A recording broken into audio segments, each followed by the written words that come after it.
live. Are we? We're live. Live. Oh my god! Hooray. And we have 2 viewers already. Who's here? Yeah. Let us know who's here in the comments section. We have the laptop plugged in. I'm going to adjust this slightly because that light is bullshit. I don't know. I think it's good. That's good. better. There we go. That's perfect. That's good. All right. We are talking about inspiration today, y'all. You know what? I'm going to share this on another social media platform. Good idea. Let me get out my phone while we wait for some viewers to come in. I'm technically on a social media This is fast. technically, yeah. And by social media fast, I mean I'm not going on Instagram. So Instagram. It's For one a of the few best days. scrollers. I'm not really going on Facebook either, but I don't really go on it anyway. So Yeah. it's not even really that different. Let me see. So, sharing this on, here we are. Oh, I don't want to watch myself.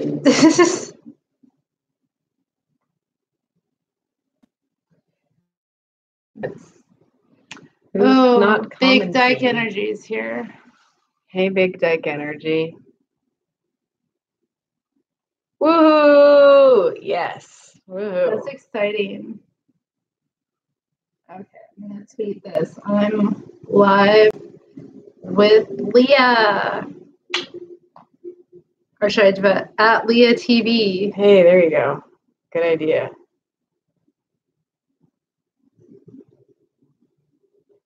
Oh, hi. Sorry I can't read Korean yet. But hi. I don't think it's Cora. No. So, yeah, we're going to be talking about inspiration and how we are inspired. We usually do pretty hot topics for our live streams, but we decided to maybe tone it down a hair. Just go for a different kind of feel, different stream. Yeah. Kind of line of thinking. I think the thing about inspiration is that it's easy to, I guess, live without it. This culture definitely wants us to not have it. And it's also hard to find for a lot of people, motivation to keep going. So I guess we just want to talk about like what inspires us and kind of, I want to choose to get women thinking like creatively so that they, do what needs to get done, which is a lot of stuff.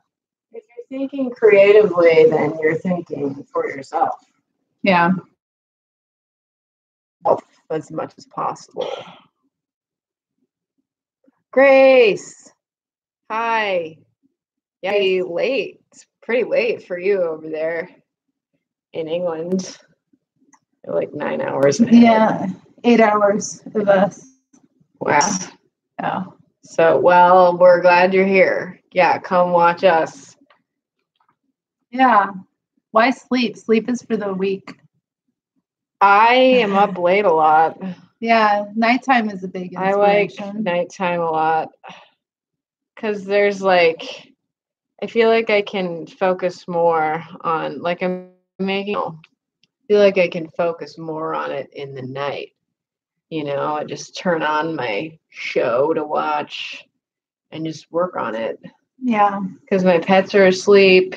I don't have any, people don't really generally have obligations at nighttime, obligations during the day.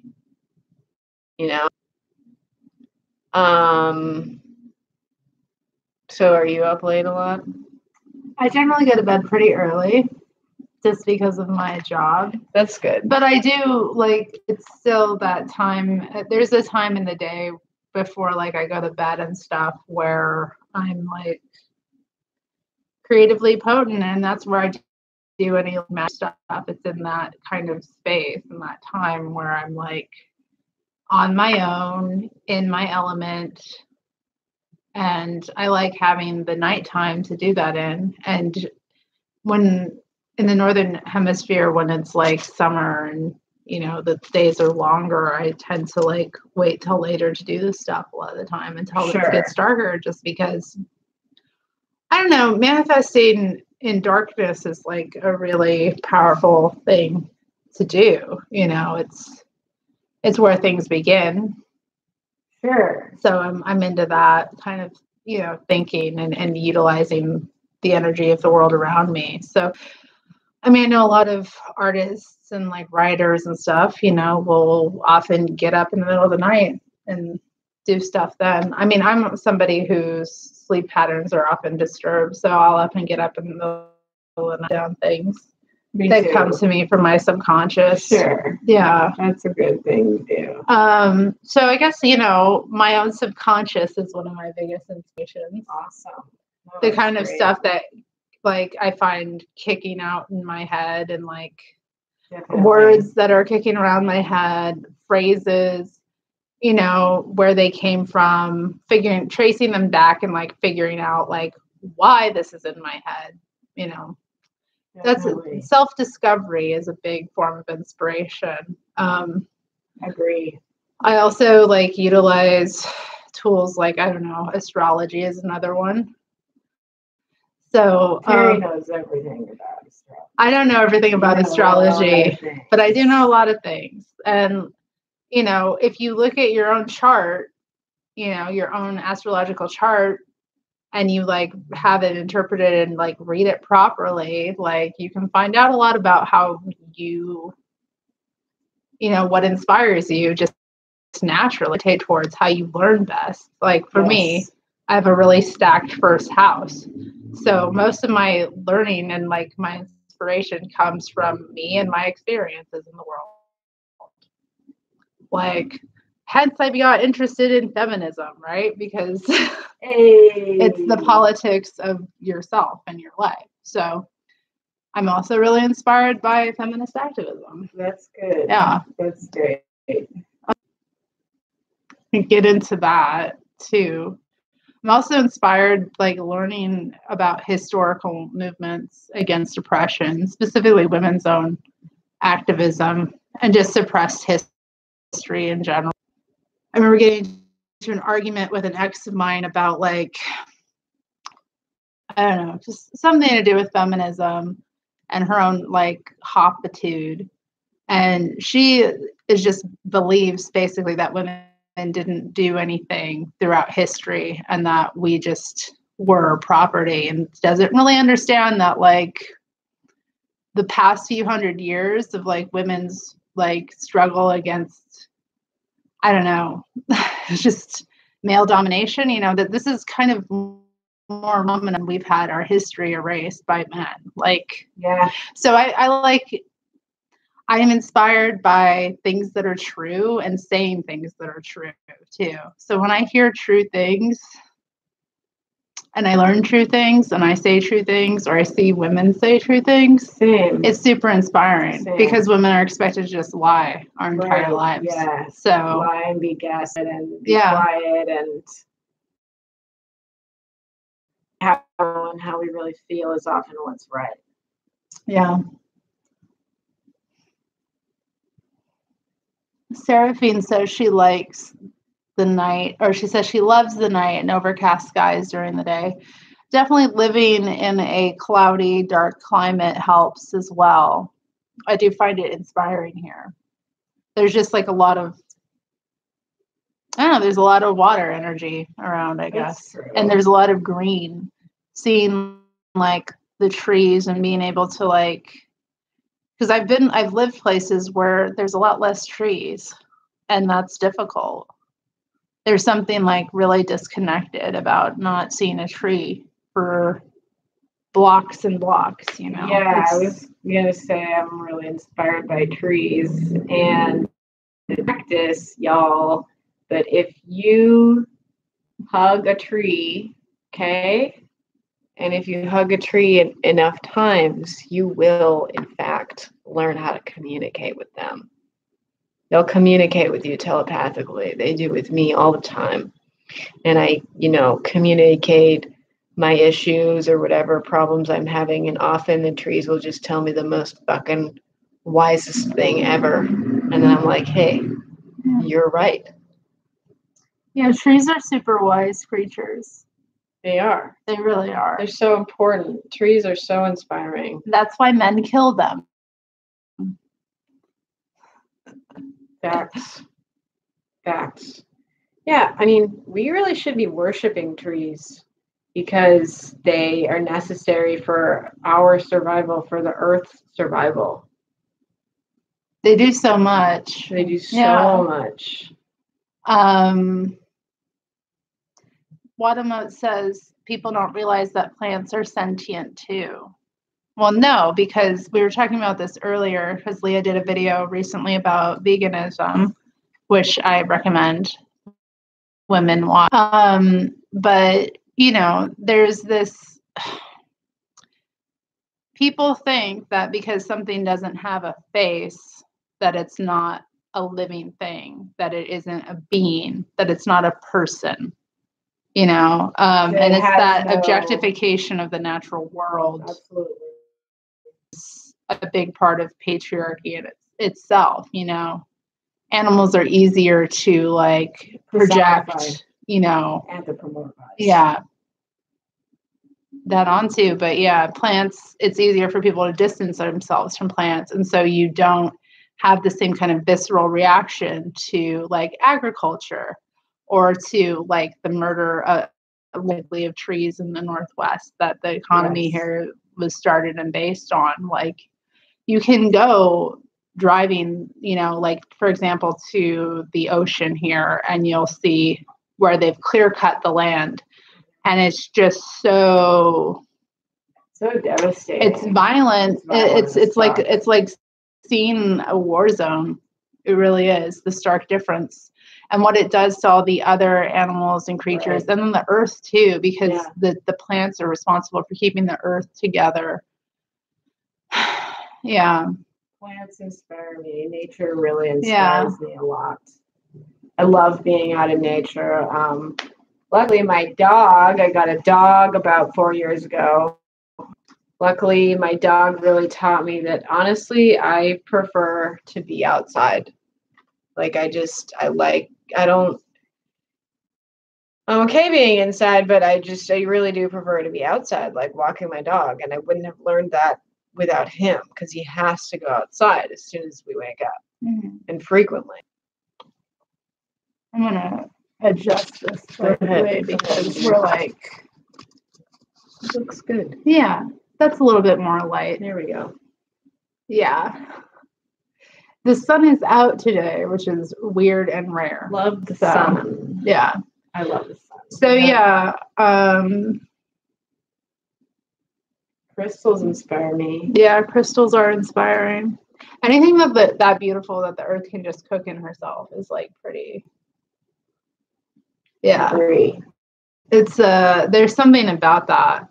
Rocks as well. I've always collected rocks since childhood, and I see my crystal collection as a further outgrowth of that. Is that rose quartz? Is a rose quartz. It is rose quartz. Yeah, wonderful. My first stone was rose quartz too. Aww. Mm-hmm. That's labradorite and peridot. Yeah.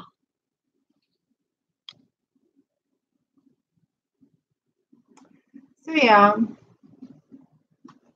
things that are organic. Things that are organic. Hey, this is wool. Wool is very inspiring. I love wool. Natural fibers are really inspiring. Obvi, y'all know that I knit, and I love it. Inspiring to me. It's inspiring, but it's also the method. So not only is the act inspiring, but the result is inspiring too. I rode the bus over there, and the bus driver told me she liked my hat. And I was like, I was like, it's a hyena hat. It's the next step above pussy hat. You have to say that only women menstruate in order to wear it. Let's see. One of our Korean viewers says, "Thank you for your YouTube activity. I got the courage to see your video." Aw, thank you. We're happy to have you. Sleepy Weepy says, "It's a gift to see you two live streaming. Hello. Thank you for attending our live stream. Yes. And I hope you find it inspiring." We do. Fragile Sandy says, "Hello, dears. It was nice and sunny in Pennsylvania today, too. Love for the natural world, death to patriarchal perversion." We concur. We concur. So yeah, I'm also inspired by, lately I've been like on my social media accounts, now that you mentioned that you are doing a fast, which is also inspiring.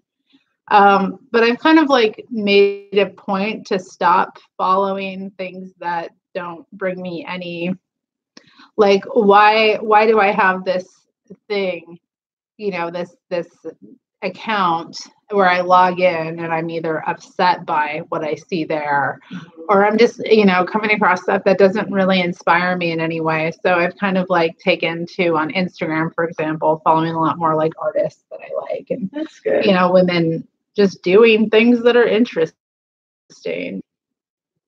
I think, having a diverse kind of group of women just doing various things in the world and like being able to watch that happen is really inspiring. I'm super with that. And this is like, I've kind of been meaning to make a video about this in general, but like, I get really inspired, honestly, by kind of shedding negative energies or energies that no longer serve me. Mm-hmm. So like pretty recently, I've stopped following people of time just because I realized I wasn't really getting anything out of following them. And, they didn't inspire me. So, it makes me feel better when I, rid myself of that. That's what I'm saying. I think it's always important to be thinking about whether or not something has a positive influence on your life. Mm-hmm. And if it doesn't, then maybe you should do something about it. Yeah. Yeah, I do get inspired by like other peeps I see on Instagram or wherever, mm-hmm. but just been scrolling too long. Yeah. You scroll forever and ever and ever because you think the next post is going to be a cool post, but it's like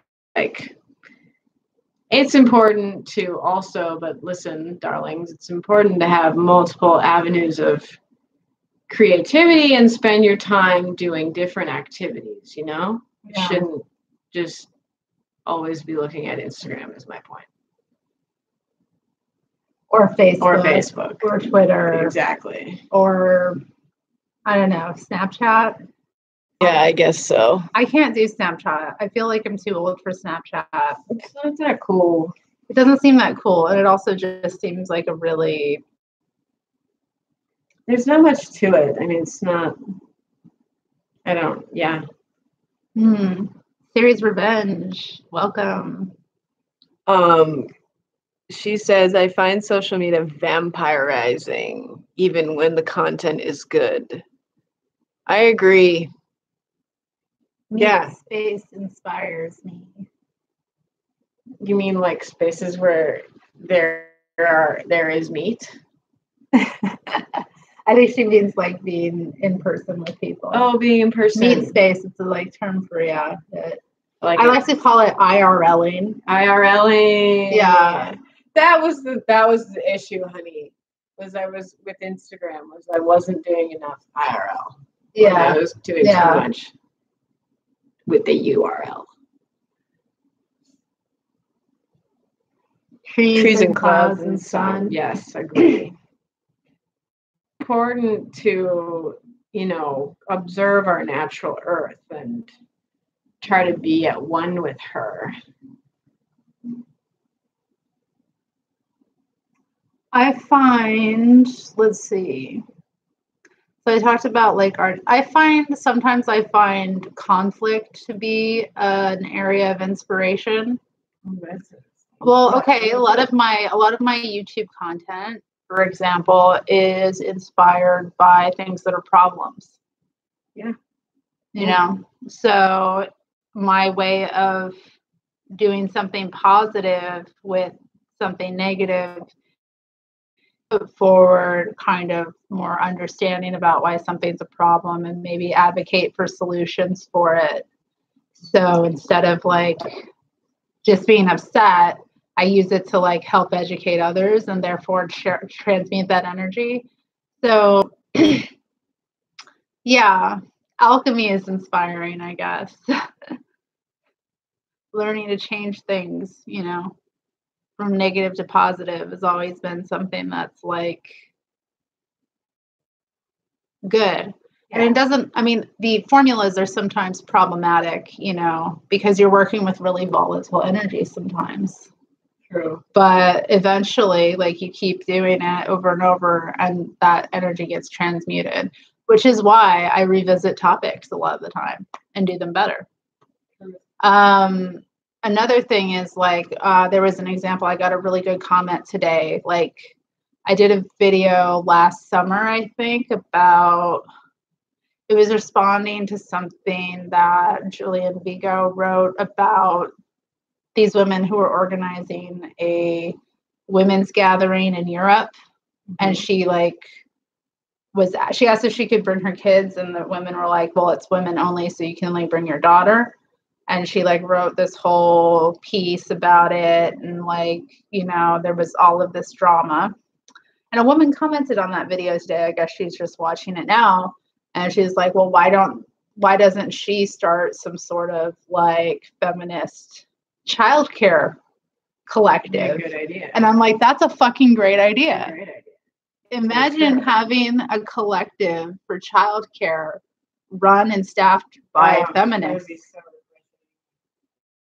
It would be non-hierarchical, you know. There would not be. There would be an investment, yeah, imposed upon children. It would be an investment in the children in a way that like they don't often get. Something positive to do with the fact that, you know, there's like sometimes like this issue within, you know, women's communities of like what to do with kids.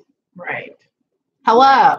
Right. So you can take things, challenges, and find inspiration in them. If you think like, I guess, with some level of, I don't know, positivity. Definitely. Yeah, you're like, instead of seeing problems, seeing solutions. It's very inspiring. Yeah. Ooh. Yeah. If you can solve problems, then you're like making the world a better place. Yes. So, yeah. Free idea there. Heal the world, make it a better place for you and for me and the entire human race. There are people dying. You know that song. No. Amy, you know that song. Amy, I don't know the song. Anyway, I like singing a lot. Yeah, singing is really good for you. Even if you're really bad at it, IMO, you should do it anyway because it makes you happier. And who cares? Do it alone. It also in your take car, up space in your house. with your like senses. Totally. Experience them. Experience your senses. Know what they're like, you know. Feel things completely. Make it an experience. Don't just let it experience you. Let's see, what else is inspiring? I watch a lot of movies that are inspiring to me. It's one of my favorite things to do is I just watch a lot of movies that are the best. I've been really influenced by a lot of movies. Who was I talking to about this recently? I was talking to someone recently about just how we've been really inspired by movies our whole lives, and they actually really do help you to, in costs that you may not see them otherwise, so they're just really important for us. And shows, those are good too, but personally I'm not as inspired by them. Hmm. I definitely have taken inspiration from some shows that I've watched, that sort of thing. That's good. I mean, I know I did a piece on classism last year. Nice. And one thing that I do during the winter, which I'm doing currently too, is watch Upstairs Downstairs, the original BBC 1971 show. And that show actually it was interesting because I had to do this piece on, I think it was last year, that I was writing kind of just in tandem with one of my friends. And, that show kind of demonstrates the British class system as it was in the Edwardian, so over 100 years ago. And now humans live differently, but the remnants of the class system are still there. There's still all this reverence, even in America, for and that kind of stuff. So it's interesting to know where it comes from and why it's such a big deal, and why those women wear those ridiculous hats. Yeah. Wait, why do they? It's just part of society, you get dressed up like a silly doll in a lot of ways. As a woman, it's kind of part of your job when you're a upper class. Which doll is the silliest doll? Is the highest class.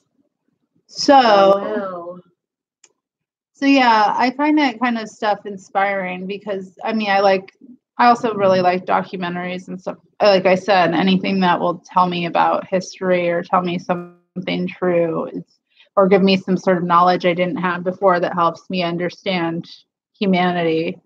It's good, and it helps me with my own work. So I think constantly learning and not ever giving up on your education, if that makes sense. A lot of people go to, I guess they have this one track thing of they graduate high school and then they go to college and then they're done. They don't think they have anything else to learn. And those people are some of the stupidest fucking people you will ever meet. If you're not constantly trying to better yourself and learn throughout your life, oh my God.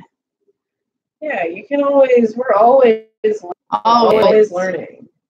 If you're not always learning, then you will never find inspiration. Then are you dead?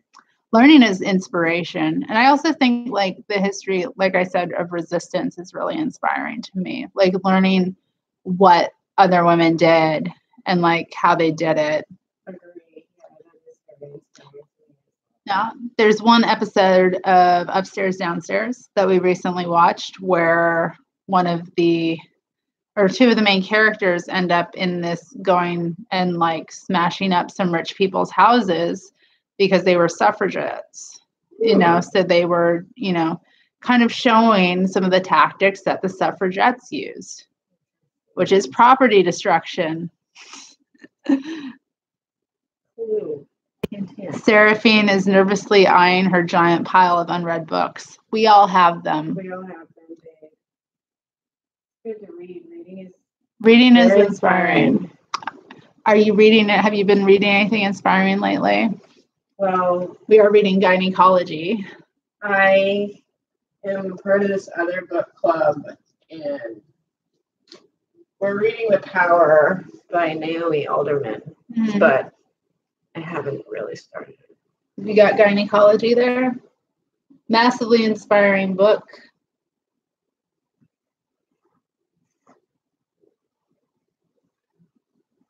We are currently reading the chapter on gynecology itself and the history of it. But Byron demonstrates that man's love for woman, his sexual adoration of her, his human definition of her, require her negation physical crippling, and psychological lobotomy. Brutality, sadism, and oppression emerge as the substantive core of the romantic ethos. It's pretty inspiring because it puts something like foot binding into what it actually is and why it actually is. And that was very simple language. Yeah. And it ties in all the feminine like beauty practices too that are so crippling to women. This is a very cool book. Yeah. It's pretty hard to read. IMO. Our Korean viewers. Yeah. Out there. Korean viewers. I don't know if it's been translated into Korean. I bet you it has. I bet you it has. If not, get on it. Yeah. Get on it. Yeah. This is like big time. You would love it. Yeah. Series Revenge says, learning means you're alive and growing. I keep thinking about how cosmetic surgery is literally necro, like the difference between a plastic plant and a living plant. Oh, God, yeah. We were talking about plastic surgery earlier. Yeah. I'm watching this really cool show on Netflix. Called Botched Up Bodies. It's all about people, but especially women, because women get it more, who had plastic surgery done either by someone who didn't know what they were fucking doing, or their plastic surgery went very wrong, and they're facing the consequences of that. Which just inspires me to be against plastic surgery even more, because that can always happen to you if you go under the knife. So don't fucking do it. Yeah. And it's inspiring because all these people, all of them say, I wish I hadn't done it. Yeah. I wish you hadn't done it too. I think listening to victims and survivors of various patriarchal fucked up shit is very inspiring to me. Me too. It's very inspiring. Me too. When I hear like a woman say the truth. I think of an example now. There's so many examples. When rape survivors speak up, abuse survivors, when, you know, like women who've had plastic surgery speak out against it. Anytime a woman denounces something that she's also been a part of, it's really inspiring. So like there's women who've left like the Quiverful movement. Oh yeah. That shit's inspiring. Yeah. Or leaving patriarchal religious communities, cults. Definitely. You know what? For a long time, actually, I still read these. I've read a lot of books about women who escaped the FLDS Mormon Church. That's really, really interesting to me, because these women, almost all these women, are adult women. They have never handled money in their entire lives. They haven't ever really, a lot of them haven't had like, you know, any income or jobs. They have little to no education. A lot of their schools only go up to like 8th grade, but they leave anyway. They find a way. And it's so inspiring to me that women who are so much more getting emotional, so much more disadvantaged than I am, can get their way out of it. Yeah. It's cool. And it also makes you think about the women who are dragging their feet. You know, you're often the biggest thing in your own way. Hops. Yeah. Yeah. It's dragging their feet. Hoppitude. Yeah. Yeah, it is emotional. Can I just also say, since like some of the women in Korea are here, I find the Escape the Corset movement incredibly inspiring. Same. Everything I see them doing is like fucking fascinating. And when I get like personal messages from women, like asking for like my assistance with something or wanting to talk to me about the politics behind that, it's been incredibly inspiring. Yeah. And just like, you know, even like feeling like included and being able to do things in that vein too, because they're so awesome about like including women who aren't in Korea, which is like really inspiring too. That's so inspiring. Yeah. So that's been inspiring me the last 6 months or so. Yeah. I'm also reading a book right now about I reading of Susan B. Anthony by Kathleen Berry. That's cool. And that's been pretty inspiring because I was like a big Susan B. Anthony fan. Like when I was a little girl, I read some books about her. I did like a class project about her. I was her in a play. Oh my God. So, you know, my teacher hand selected me. I think it was a sign.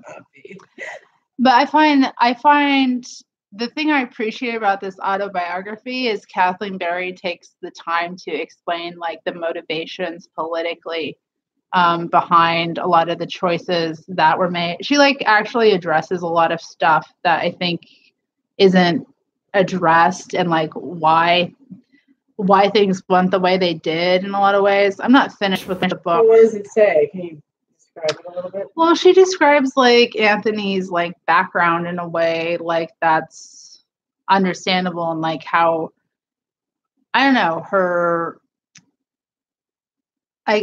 she talks about like the cult of true womanhood really in depth, which is like this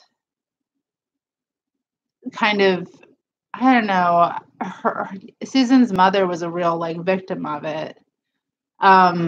So it's kind of interesting to see like how out of that kind of repressive society some women were produced that were like able to challenge it.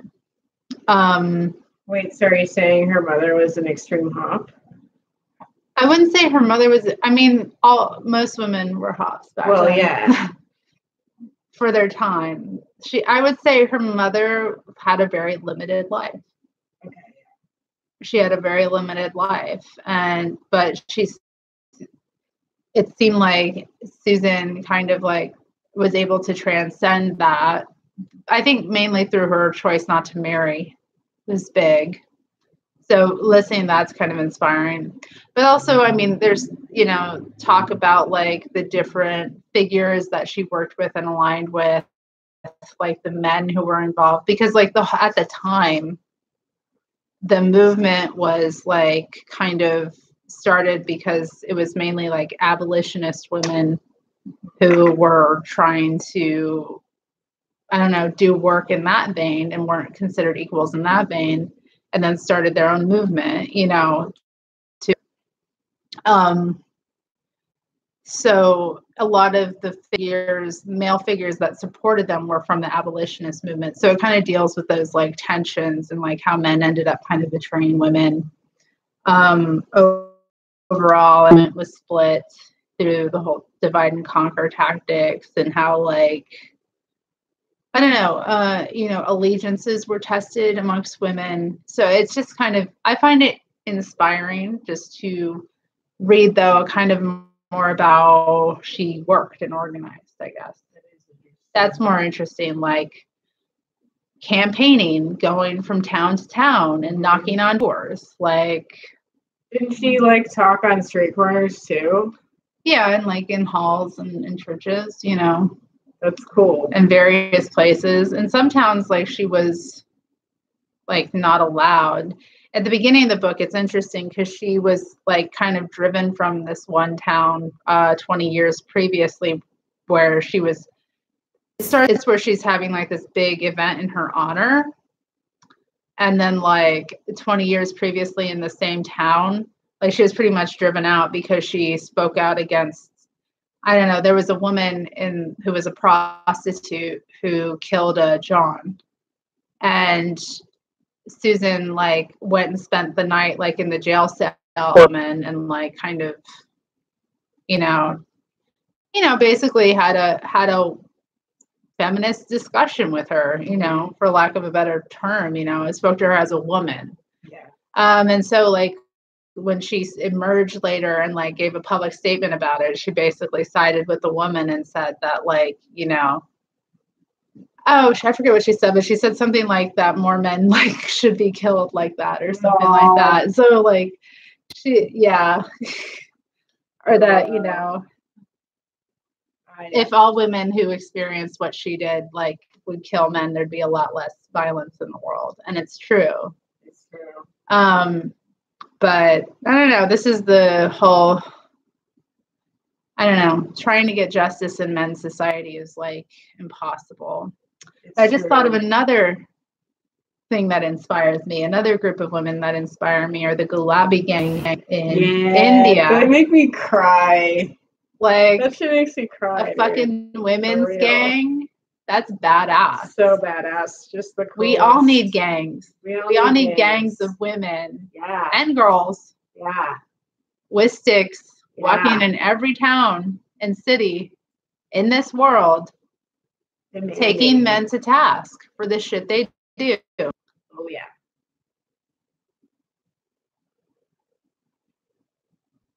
As long as women rely on men for protection, we will never be free.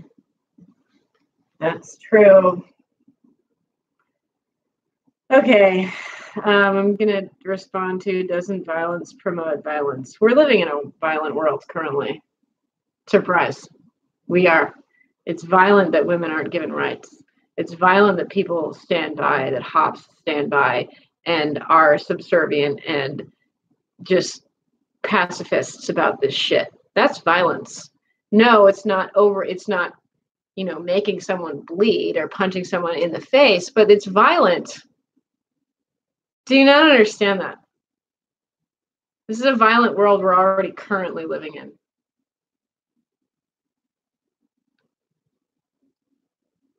Yeah, it's violent. It's violent to be a hop and encourage other women to be hops. That's violence. You're self-harming. Self-harm is violence.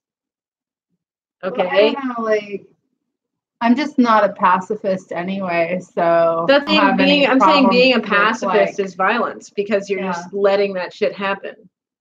I don't have a problem with self-defense or communities or peoples defending themselves. Women are oppressed people. Women have the right to violence if necessary.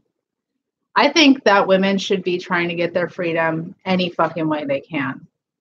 So, I don't really, if women in a certain context need a gang to protect themselves and other women and to address the fact that there is no justice in the world for women, that's how it starts.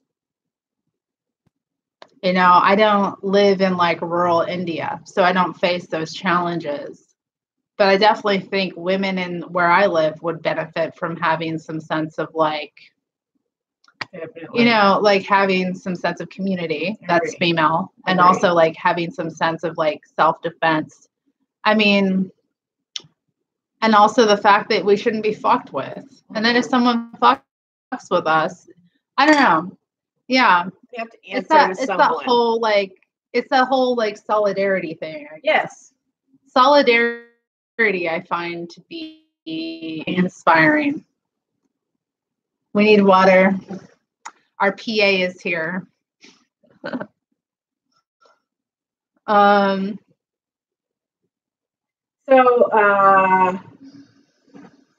I know a thing or two about gangs.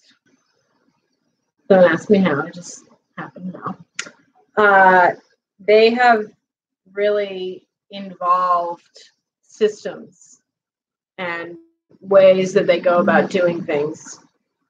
People are misinformed about what a gang actually is and how they actually work. And they just go along with how the media paints them which is, fight club, violence clubs. Mm-hmm. And sure, some gangs are in fact those things and they move drugs or whatever, but it's not that simple.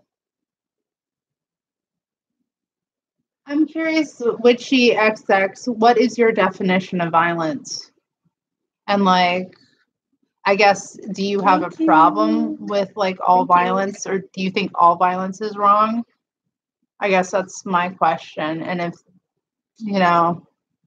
because I don't agree with that attitude. I would recommend in terms of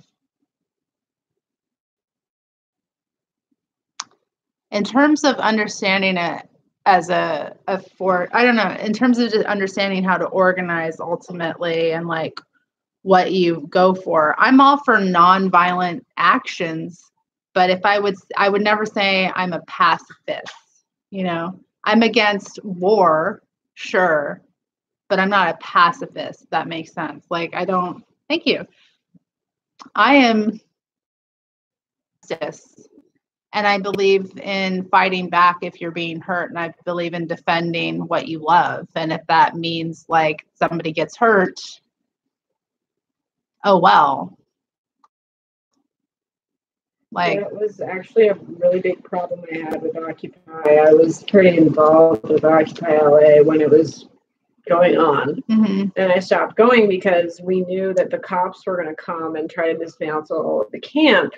And we knew that they were going to be violent about it. But the like group that was, you know, organizing everything or whatever were like, oh, we're not going to be violent towards cops.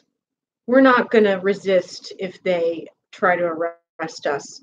I'm like, okay, so here we are camping out and not being violent, but these cops are going to fucking show up with pepper spray and batons and guns and forcibly remove you from where you are. Yeah. That's violent. Yeah. That's violence. Well, this is the thing, right? The police are there to protect private property. They exist for no other purpose. They are not your friends. They are not there to defend you. They don't defend women whatsoever. They're constantly raping women. Yeah. You know, it's apart from other things, like there may be a certain context where you have to deal with the police in somewhere. It happens. But like you need to be aware of like what purpose they ultimately serve. They're not ever going to support. Their function is to serve the patriarchal state and its institutions, which are like private and the capitalist economy. And anything that impedes business or rich people's property, it's not on. Right. So I don't know. Right. But I was like, well, let's resist. Yeah. Let's not just lay down and take it and just let them arrest us. We are trying to make a stand here, and you're just telling me you're just going to stop and just be arrested? Yeah. Bye. So I left. I mean, I think nonviolent tactics can be like sometimes not a bad choice. There are certain contexts where it's like the right thing to do in terms of what your activism is doing. But like, ultimately, if you don't do what the police say, they will arrest you. So if you don't leave the property and the premises, they will arrest you. That's how it is. Yeah. I think there's a difference between like understanding the nature of violence and like how the fact that you may have to use it at certain points in your life, and like being, you know, a violent person. So, you know, if you're being attacked by someone, you better fucking fight back. All right? You have a much higher chance of surviving if you fight back. That's just reality. If somebody like ever tries to like grab you or hurt you, like don't let them.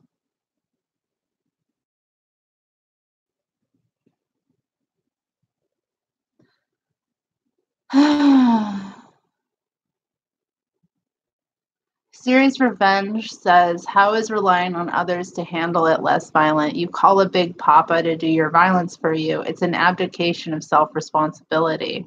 I think we're used to being like reliant in this society on the institutions that are in place, despite the fact that they don't serve our interests. And what needs to happen is that, like, this is a perfect example of how things that are negative or things that are bad can be inspirational because we see that these systems don't work.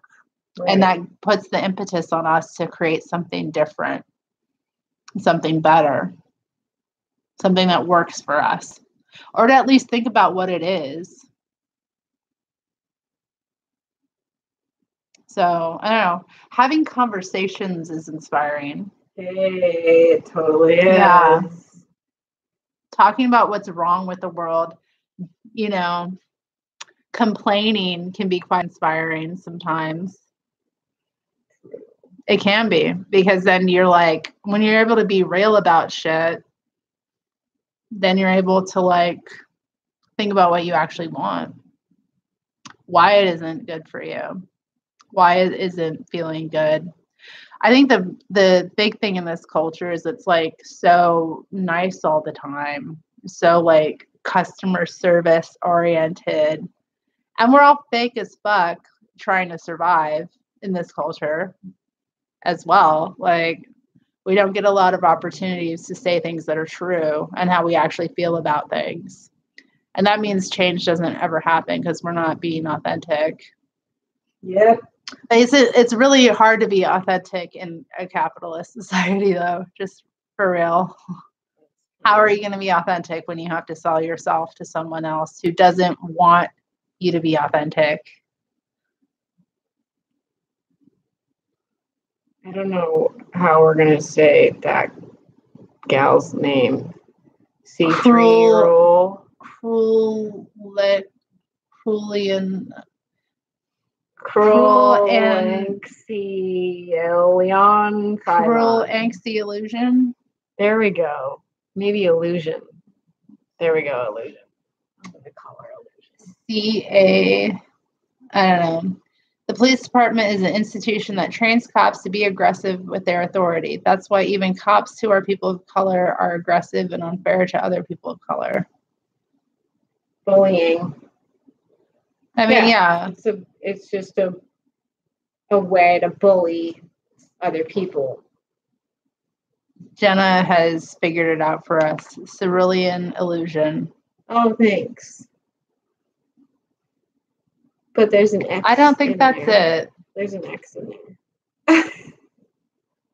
It's okay. Cerulean X illusion. We know. She knows. X illusion. Jesus. She just said sort your username out.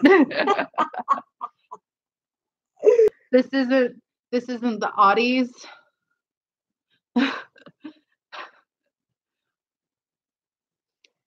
You're fine. Being around other women inspires me. Yeah. Other women really inspire me. I don't ever feel inspired when I'm around men. I feel uncomfortable. Same. I'm like, I want to leave.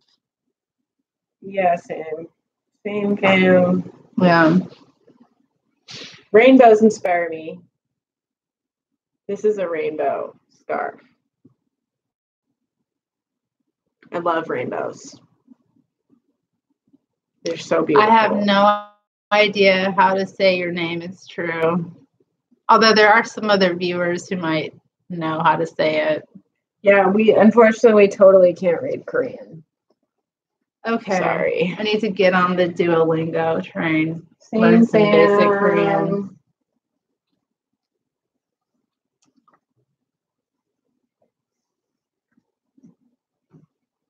Still in.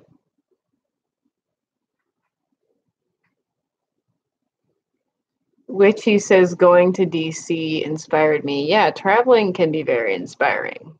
What were you doing in DC? Yeah, traveling is very inspiring. Even if you don't travel like outside of your town, even if you know the means to do that, that's okay. Even just taking a different walking route can be inspiring. Yeah, being spontaneous is definitely inspiring. Being spontaneous. So like, you know, not getting stuck in a rut and just sometimes choosing to do something out of the ordinary with your day can be like really good for you. True. Instead of just saying, well, this is what I normally do. So why don't I just do what I normally do?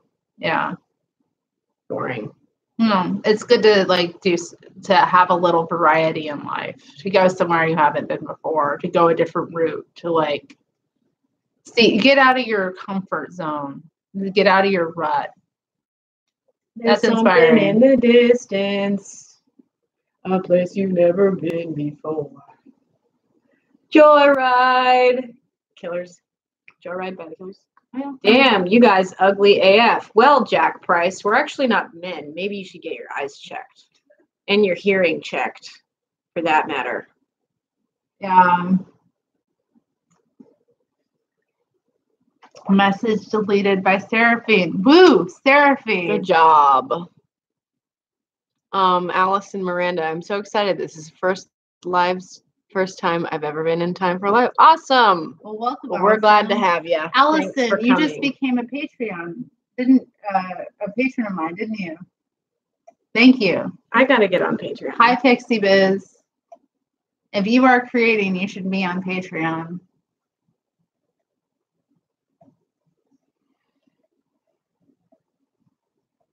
Yes.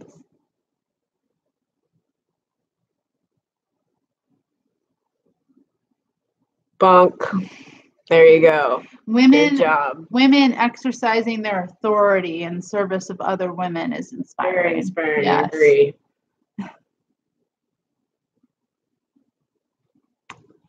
Mind Hunger says, my motivation and inspiration went up 1,000% when I started doing Tai Chi every day.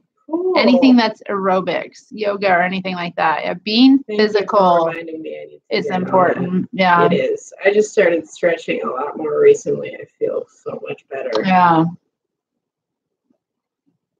Being able to like actually move all of your body, breathe properly. Mindful breathing is good for you. Yeah.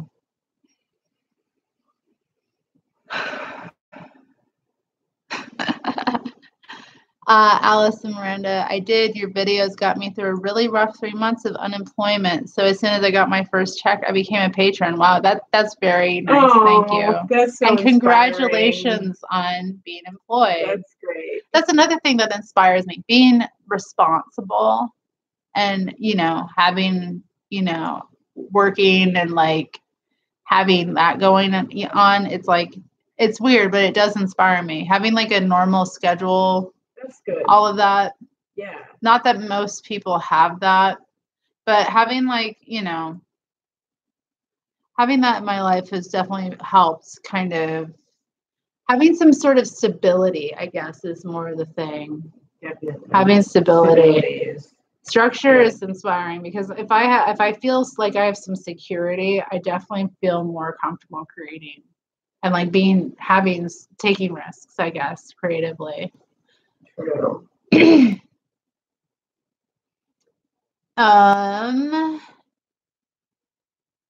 Tai Chi is aerobic. Qi Kung is like Tai Chi on steroids.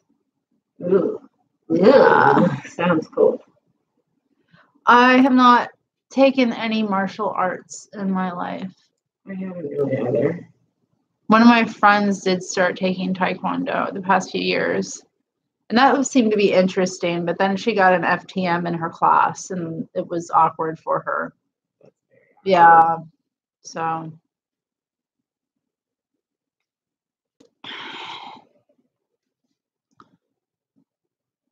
What's your question, Illusion?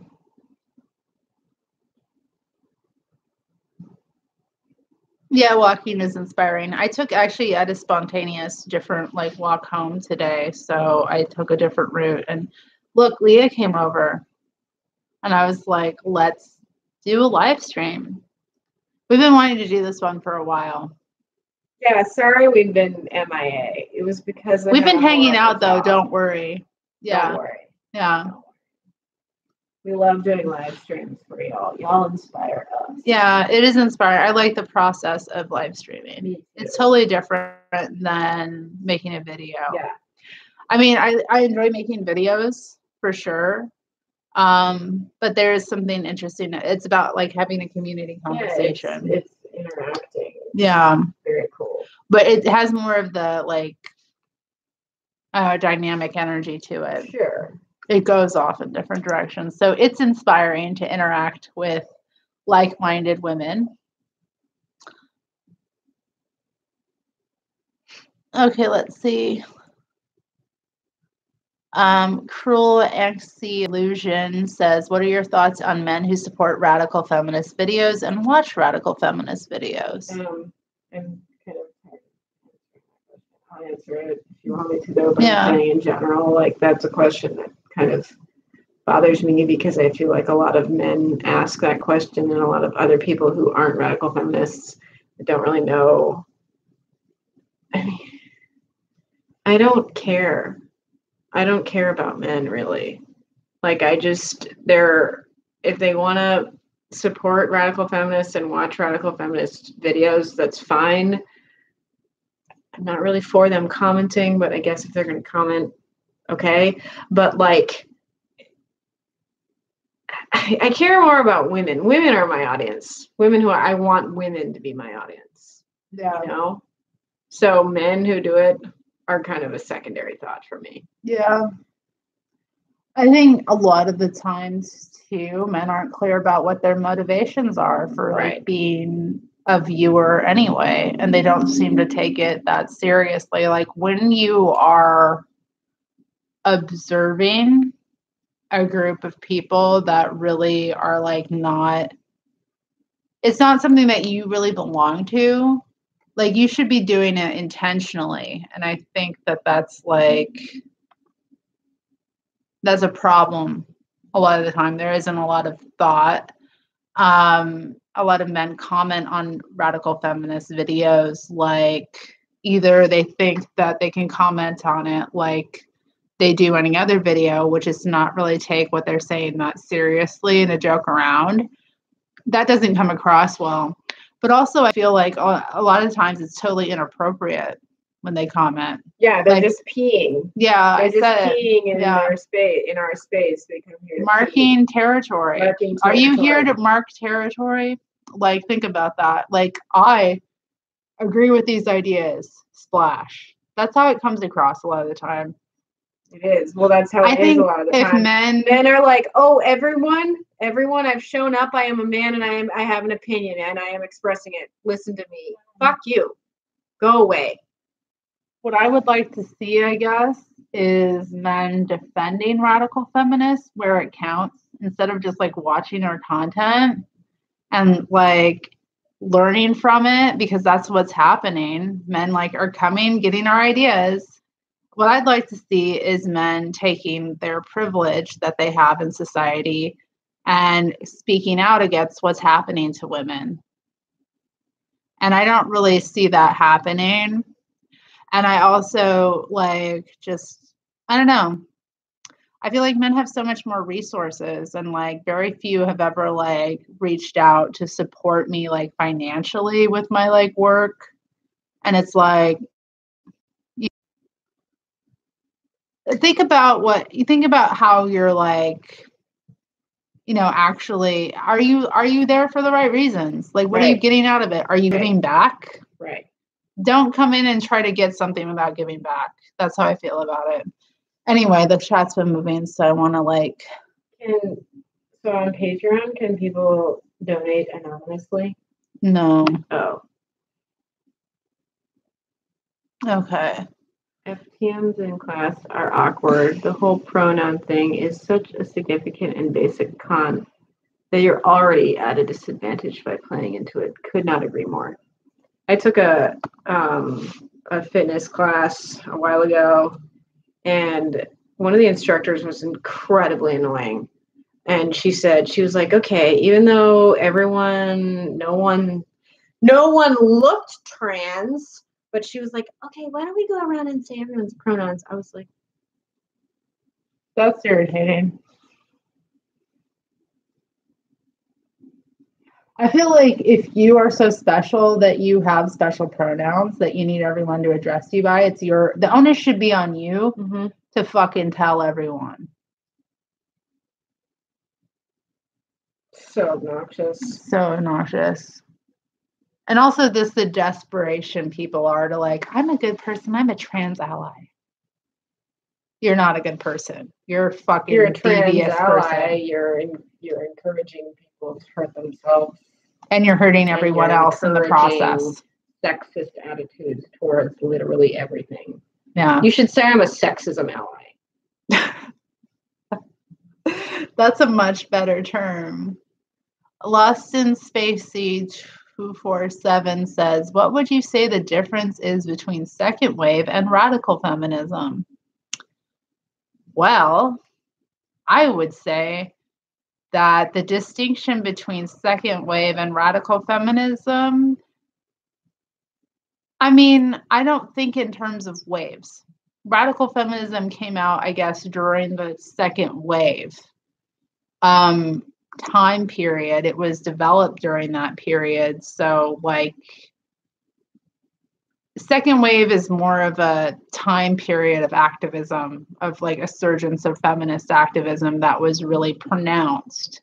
Radical feminism is like a political theory that came out of that has continued.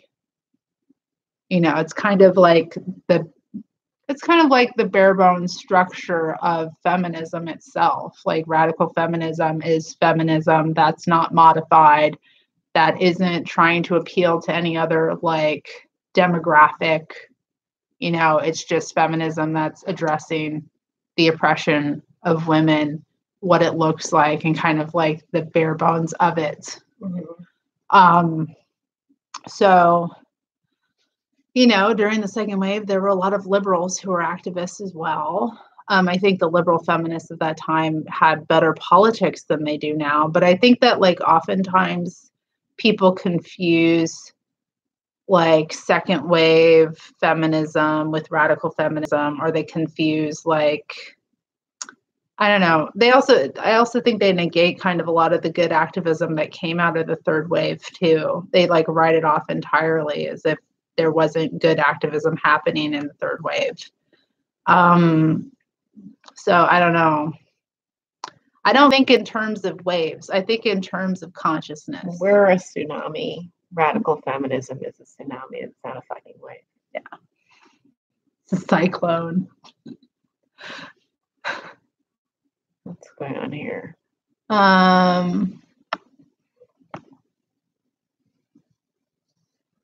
Is that the bottom? I think so. Okay. Yeah. When I see males commenting on radical feminist videos, it reminds me of those males who would read Mary Daly's works and then write reviews of it. Well, sure. They're peeing. They're peeing on her work, basically. Mm-hmm. There's something in the distance. Hello, Vulva Menace. Existence. A typhoon. That's what I meant. Thank you, Witchy. You were raised during the second wave.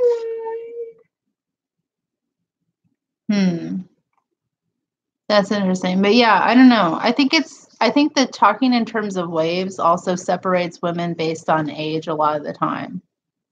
And I think that's a problem. Sure. You know? Yeah. Yeah. Because, like, there's a lot of older women who are dumb as fuck. And there's a lot of young women who are brilliant and know exactly what they're doing. And there's also a lot of older women who have lifetime experience of activism who should be respected and regarded. And there's a lot of young women who have nothing but Tumblr fucking brain and talk in these, like, inane ways about, I can't believe the amount of stupid ass terms that people use. I cannot believe it. I can't. How do you just not want to talk to anyone outside of the internet ever? They don't. Well, they Like, don't. That's the thing. They're not living in the real world. They're only living on the internet. I want to address this too. Actually, talking about the second wave thing. Talking about second wave versus. Well, I wanted to talk about, like, there was this, I wrote a response to it because this woman wrote this horrible, like, thing about the Vancouver Women's Library, like, a couple of years ago. Okay. And she mentioned me in it and called me a transphobic activist. What activism have I done against trans people other than say what I think about transgenderism? What have I done that has ever actually hurt a trans person? Nothing. So anyway, that pissed me off. Her name was Erin Flagg. That's it. Erin fucking Flagg. Get in here. Anyway, she wrote this like takedown article against the Vancouver Women's Library, and she was interviewing like these just jackasses, self-important jackasses, about why were young women interested in radical feminism. And then like there was this one woman who was interviewed. Obviously, this wasn't Erin that says that she was quoting this woman, but this like, I don't know, academic like professor woman said something like, I think a lot of young women get to university and they don't have any context for all the second wave literature they're reading. Who the fuck read any second wave feminist literature in any like college context? And none of these women did either. They went out on their own and accessed radical feminist literature because they wanted to educate themselves. And apart from that, once they did, they found it relatable and it inspired them because it spoke to their experiences. That's the most logical conclusion. Yeah. As if you need to be like, the way she wrote about it was as if you need, if something speaks to you as true and like is relatable to your own life, that's not relevant. Apparently something can only be relevant if it's modern and an authority figure tells you it's right. You know, so I'm inspired by people not trusting authority.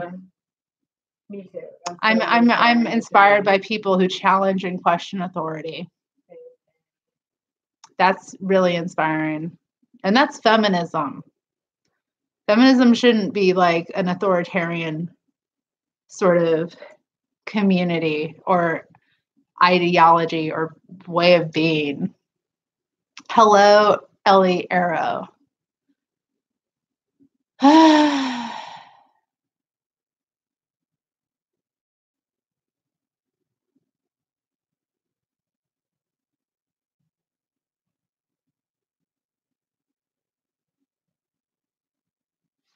So I'm reading Allison's comment. I don't know if anyone is familiar with Second Wave Goodbye by War on Women, but it really epitomizes why wave thinking is so divisive and harmful. But like, not that to the band's credit, if that makes sense.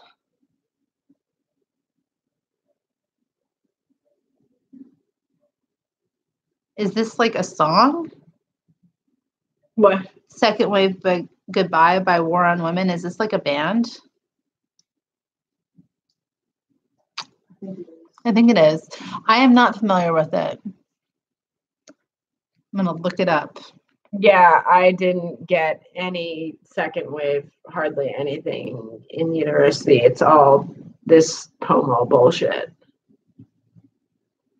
My sociology instructor, who was one of the only instructors that I like really, I mean, I respected him, but he just had a lot of work and experience under his belt, unlike a lot of other instructors I had.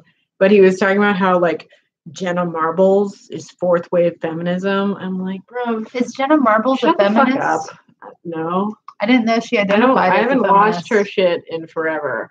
But he was reading some Pomo bullshit saying Jenna Marbles is a fourth wave feminist. Yeah, shut up. What is a fourth wave feminist? I don't. Probably a Tumblr feminist. Like a feminist on the internet? Like, what does that mean? I don't know. It didn't make sense to me, is my point. Didn't really make sense at all. So I was like, I don't care about that bullshit. Oh, cool. We got the lyrics there. That's great.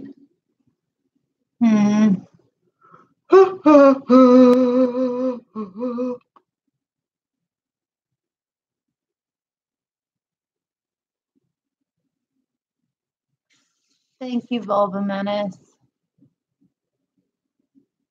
I remember when I went to the Stop Porn Culture conference in 2008, I think. Or no, that wasn't 2008. It was 2011.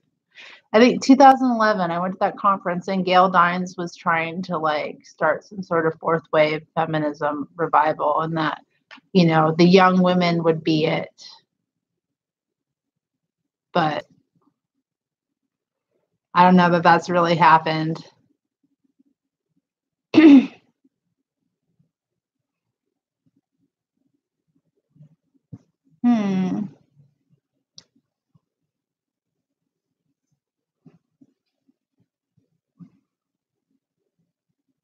I don't know much about Jenna Marbles. Like, I don't even want to talk about her. I didn't even know. I mean, this is the problem with like feminism too. It's like that any woman is considered a feminist if she's like any popular woman. Yeah, like it's supposed to be some sort of like spokesperson for a radical political movement. It's really strange.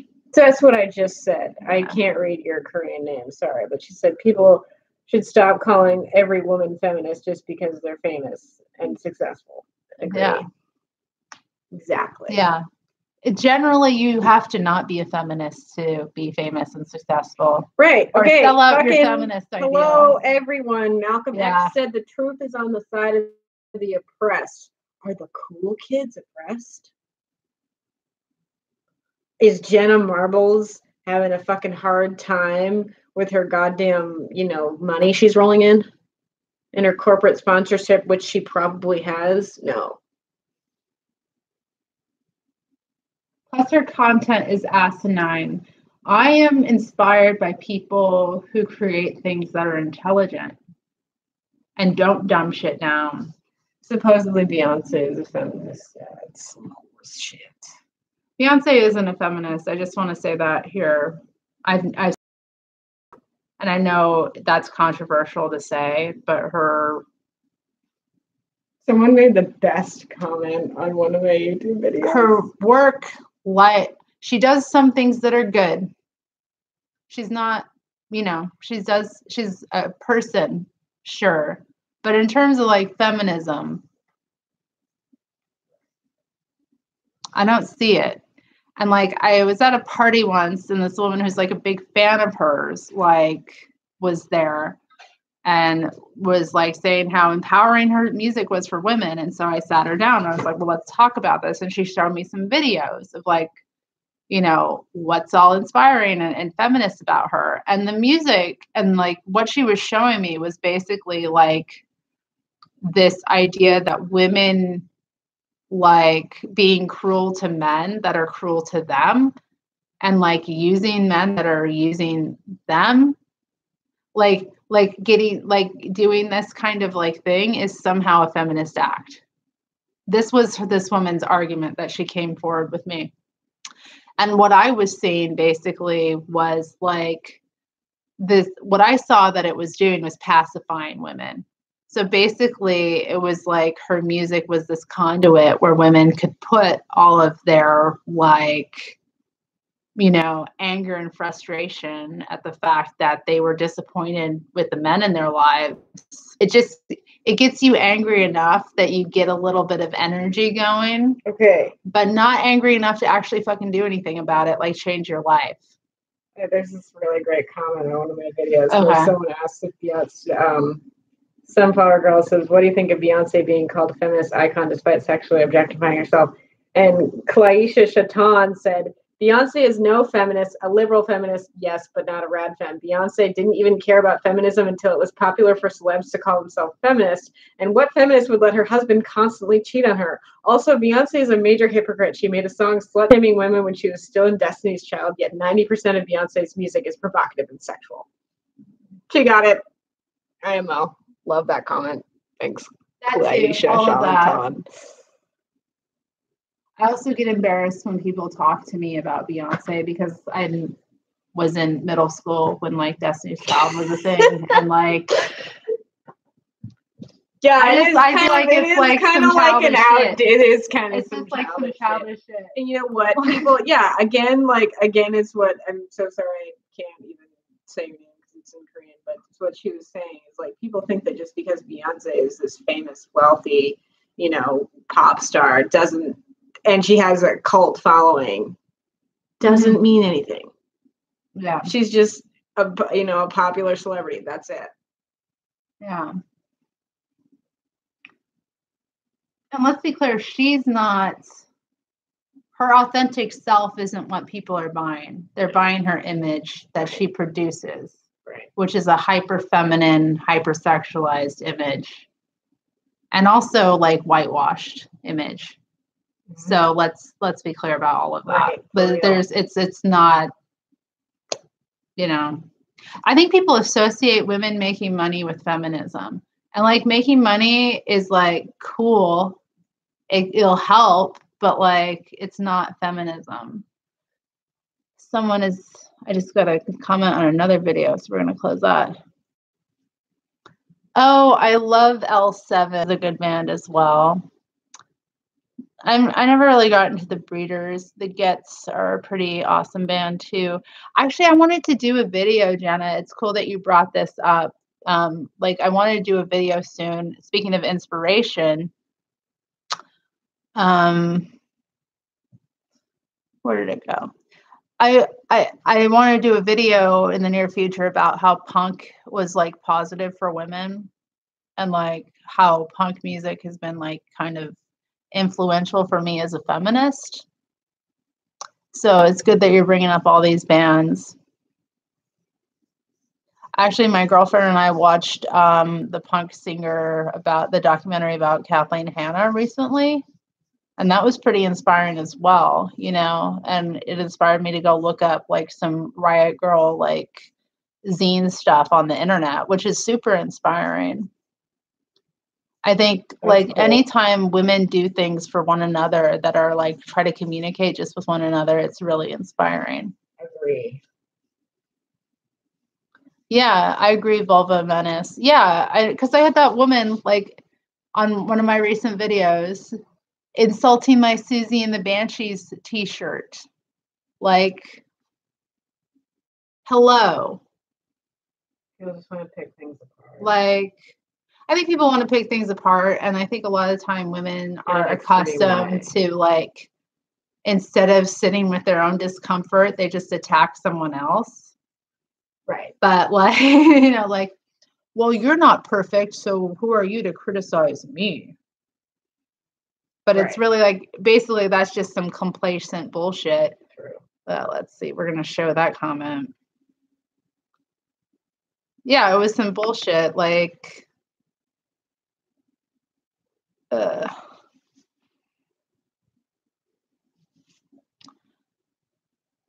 yeah, I mean, Kathleen Hanna is very disappointing as well. But I found I think documentary that was done about her is inspiring and kind of deals more with like what was positive, like women organizing and that sort of thing. And it didn't touch the trans issue. I know she supports the trans cult. That's gross. It is gross. Okay. So anyway, Kathleen Hanna is not what was inspiring as much as, like I said, Riot Girl. But I'm also like, one thing that I don't find inspiring is like when I'm ready. When conversations devolve like this. You know? Look, she's a liberal. Like, I fucking know she's a liberal. I know she's a liberal. Like, that's the thing. I definitely know Kathleen Hanna has trans politics. And they were part of they stopped playing at, like, fucking Mishbus over that shit, I believe. Like, that's when, like, L7, not L7, sorry, La Tigra. I'm getting my bands mixed up. But what is this? That's a good question. That first one. I read Gian Samara. I didn't read this. Okay. So we're gonna read this. Gian Samara asked a while ago, "Hello, I'm new here. Yeah, I have a question. As women in the US, do you deal with men treating you differently? How do you deal with it? And what is feminism in its true form? Thank you." Okay, so why don't we both talk about how men treat us differently? Yes. Men often like either treat me as some sort of sexual object or as a pet. Like as a lesbian and since I kind of got more visible and more like made myself more visible and tried to be more out, like I noticed like the attitude often has changed from like, weird sexualization to wanting me to be some kind of mascot. Sure. Like, this is my little dyke friend. Hey, Terry, be like a surrogate dude for me. Like that happens to me a lot. Yeah. We both like to sleep with women, so therefore you'll enjoy my misogynistic bullshit right now. Like stuff like that. Men treat me really differently. Something I've noticed with men, because men like me, is that they think that I'm going to think because they want to have sex with me, that's somehow good. Like that I'll somehow care, that I'm like flattered. I'm like, listen, fuckface, I wouldn't touch you with a 39.5-foot pole. I don't care if you want to have sex with me, and I wish you hadn't let me know that, because that's gross. That happens very frequently. Yeah. Men do treat me differently. Just in general, I am treated in a certain way that is very sexist, and yeah, I don't like it. They treat me with misogyny or patronization or contempt. They're very condescending. I've had a lot of men recently flooding my Twitter account with homophobic comments, actually. So that's been interesting. Hashtag. Yeah. So that's been kind of, I get that. I also have men, specifically on the internet, men like to psychoanalyze women a lot. So I get a lot of that. Weird fucking psychoanalysis that really has something to do with his obsession with his mother projected onto me. Most likely. A lot of it is that. Yeah. And it's like, it's interesting that you're interested in psychoanalyzing other people. Maybe you should get some yourself. Maybe you should psychoanalyze yourself. Yeah, men like to mock us. Men like to just exactly what Terry said, like treat us like pets, basically. Yeah, pets or mascots if they're being nice. Yeah, on a good day. Yeah. Or just like, I don't know. There's this attitude of entitlement. Yeah. Like I just had a male staying with me for too long. We ain't romantic, but he was a friend of mine, and I let him stay with me because he needed a place to stay. Long story short, he fucking overstayed his welcome. But like men in general act completely entitled to women. That completely entitled to everything about us, our time, whatever. They kind of want to mooch. One thing my girlfriend mentioned yesterday when we were walking, she's here, so I'm like, she's PAing for us. Yeah, she's PAing. I often have men test my physical boundaries in public when we go walking. She pointed it out. I know that it happens, but I don't, because it's so commonplace, I don't really think about it. One thing, because it's like daily, they get in my fucking space. That has happened to me more than once is I'll be waiting at a crosswalk. I've pressed the button to cross the street, and a man comes. He's also crossing the street. That's a problem. That's not a problem. One, people have to cross the street at the same time. But two, a man will come up to me and stand way too fucking close to me because he thinks that he's out of my range of vision, so he wants to stand exactly 1.5 feet away from me. What I do whenever that happens is I give him a really fucking angry look. Like, how dare you invade my space? And I make it a big deal to dramatically step away. You don't fucking do that to me. You don't fucking do that to anyone. I'm sorry you wanted to, I don't know, think about touching me or something, you fucking pervert, but fuck off. I've had men walk directly into me, facing me, because I wouldn't get out of their way. Rude. When you're walking. I was one time, I was in so much pain, like, because I have, chronic health issues. I had my cane with me, and I was like, not going to get out of this dude's way, who was completely able-bodied and walking like totally normally, because I just was like not going to do it that day. And the fucker walked straight into me. Unbelievable. And it was just like, I could have been knocked out my ass. He was walking with such force. And he was like, he didn't even fucking apologize. Wow. Yeah. Yeah. What the fuck is wrong with you that you're stupid to do something like that? If I get into someone's personal space who I don't know, like, I apologize. You know what I mean? Like, it's basic courtesy, because sometimes that happens. It's just, yeah. So I think men are generally aggressive or weirdly sexual. I have often had men make like weird lesbian jokes towards me as well. That's gross. It is gross, like calling themselves lesbians and the like, So that's always the end of a conversation for me. It's like, I'm gonna go now. Good idea. Checking out.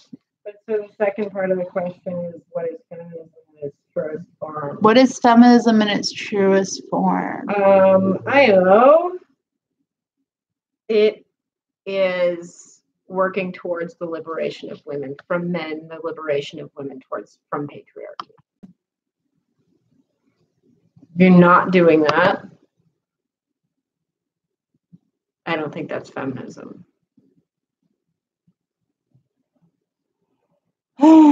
What do you think feminism in its truest form is, Terry? I think feminism in its truest form is, I don't think it's just one thing. Sure. I think it looks and organizes in certain ways. I think feminism in its truest form has some characteristics. I think the consciousness raising aspect has to be in place. So consciousness raising needs to be occurring. Kind of organizing from like your own needs, that sort of thing. Also thinking about like what women need in your community. I think being against oppression generally is a big part of it too. I think that gets lost with a lot of feminists. Like there's a real problem with like oppression being acceptable in certain context. I don't know, specifically, this is the thing, like, because we talk about radical feminism and like what it is and how it's different, but like in terms of how a lot of radical feminists organize, a lot of the same problems have been occurring for years. Sure. So yeah, female only spaces is something that Series Revenge says. I was like, yeah, it's an autonomous women's movement. So if it's not autonomous and it's not women, it's not feminism. So it has to be women being autonomous for women. Yeah. Lost in Spacey said trans women calling themselves lesbians is infuriating. I agree with that, but I also deal with this from regular straight men as well. It's like no fucking different. It's the same thing. They both do it. And it's as disgusting each time. What does Big Dyke say? Talking about Big Dyke Energy is talking about Emma Watson and her He for She campaign, which focuses on men and boys treating women and girls equally. First of all, I don't like the title of He for She. Yeah. What? So okay, so that what literally that's putting men first. He putting women second. No. I don't really care about it, honestly. I don't follow that anymore. I didn't even know that was still going on. Okay, so she's answering Gian Samara, asking why there is no community aiming towards men, such as there are words like whore and bitch, but none towards men. Are there any groups supporting men that stand for women? No, not that I'm aware of. And if there will be, then that's something that men can organize themselves. Ellie Arrow said something that I want to respond to. Every lesbian I've asked tells me after coming out the harassment gets significantly worse. Yep. It's true. It's good to come out. Your life will be much better if you come out. But if you thought you were dealing with homophobia before, oh no, you've got no fucking idea. If you thought you understood it before, you've got no idea. I actually had to deal with this recently. It's like I was having a conversation with someone, and I don't know, I mentioned something about being like the only gay there. And then, because of the popularity of queer culture, everyone thinks they're gay, which they're not. This person responded to me that like everyone there was gay. And I'm like, I'm the only out lesbian here. Like, that's significant. That's my experience. When you're the only one who's in a same-sex relationship and out, it's a lot different than being a bisexual with a boyfriend. You know what I mean? Yeah. It's quite. Can I mention how much I hate unicorns? John Cole Jones says, we don't plan to change males. We don't care about them. I got a comment from a man recently very upset that my work wasn't focused on trying to change men and make them better men. Like, okay. He peed.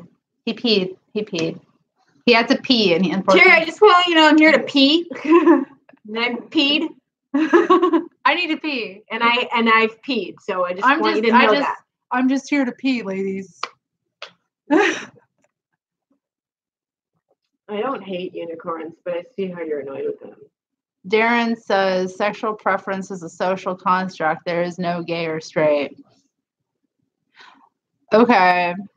Well, Darren, if you're perceived as gay and if you are in a same-sex relationship, you will be treated poorly because of it. And if you are straight, or if you are in a heterosexual relationship and you are perceived as heterosexual, people will treat you nicer. Duh.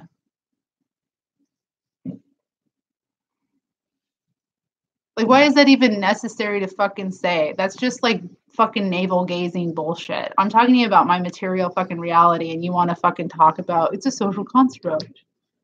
Are you basically saying that it's my fault if people are mean to me because it's all just a social construct? Like, what is that? That's some promo queer theory horseshit. Like, think about what you're saying. Like, I know ideas sound really good. You hear them, and you're like, wow, that's profound. But like, actually think about like people's fucking lives and what they go through. Pixie Biz said, men are unsalvageable. Patriarchy thrives off the lie that women should spend all their lives fixing men. Yeah. Yeah. That's why we shouldn't waste our time doing it. Yeah, the radical feminism is not focused on that. If anything, you see what Seraphine said. I just want to be you. That's why I said that. Yeah. I'm glad you picked up on that, Seraphine. I just need to pee. Then what's wrong with the urinal in the men's room? Better for the environment too. I've taken that angle when I felt like trolling people before. Like, as an environmentalist, I have strong problems with biological males urinating in toilets when it would save so much water to urinate in a what are those things called? Urinal. Yeah.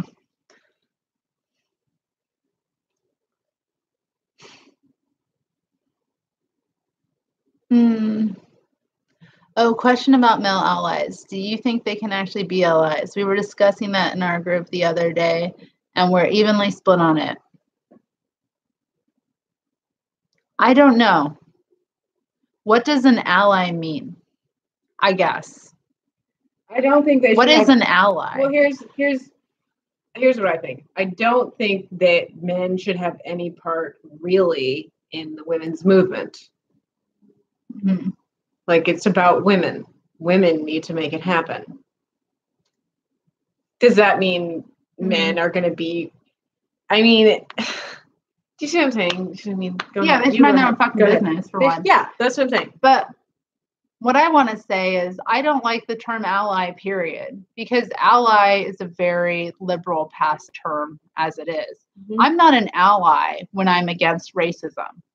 Right. That's my fucking politics. Yeah. That's who I am, right? That's what I believe in. You know what I'm saying? Calling yourself an ally demonstrates, like, I don't know, it's a language I don't like. If men are against sexism, they should just say, I'm against sexism, and then they should challenge sexism when they see it. I agree. Don't quit, like, the term ally is stupid, you know? But apart from that, like, you know, I don't see being an ally as a helpful thing. I think we should focus on being radicals. We should focus on being revolutionaries. We could focus on having politics that are in that vein. So if men supposedly support the aims of women's liberation, they should just do it. Yeah. I don't want to talk about it, I guess. So I don't know.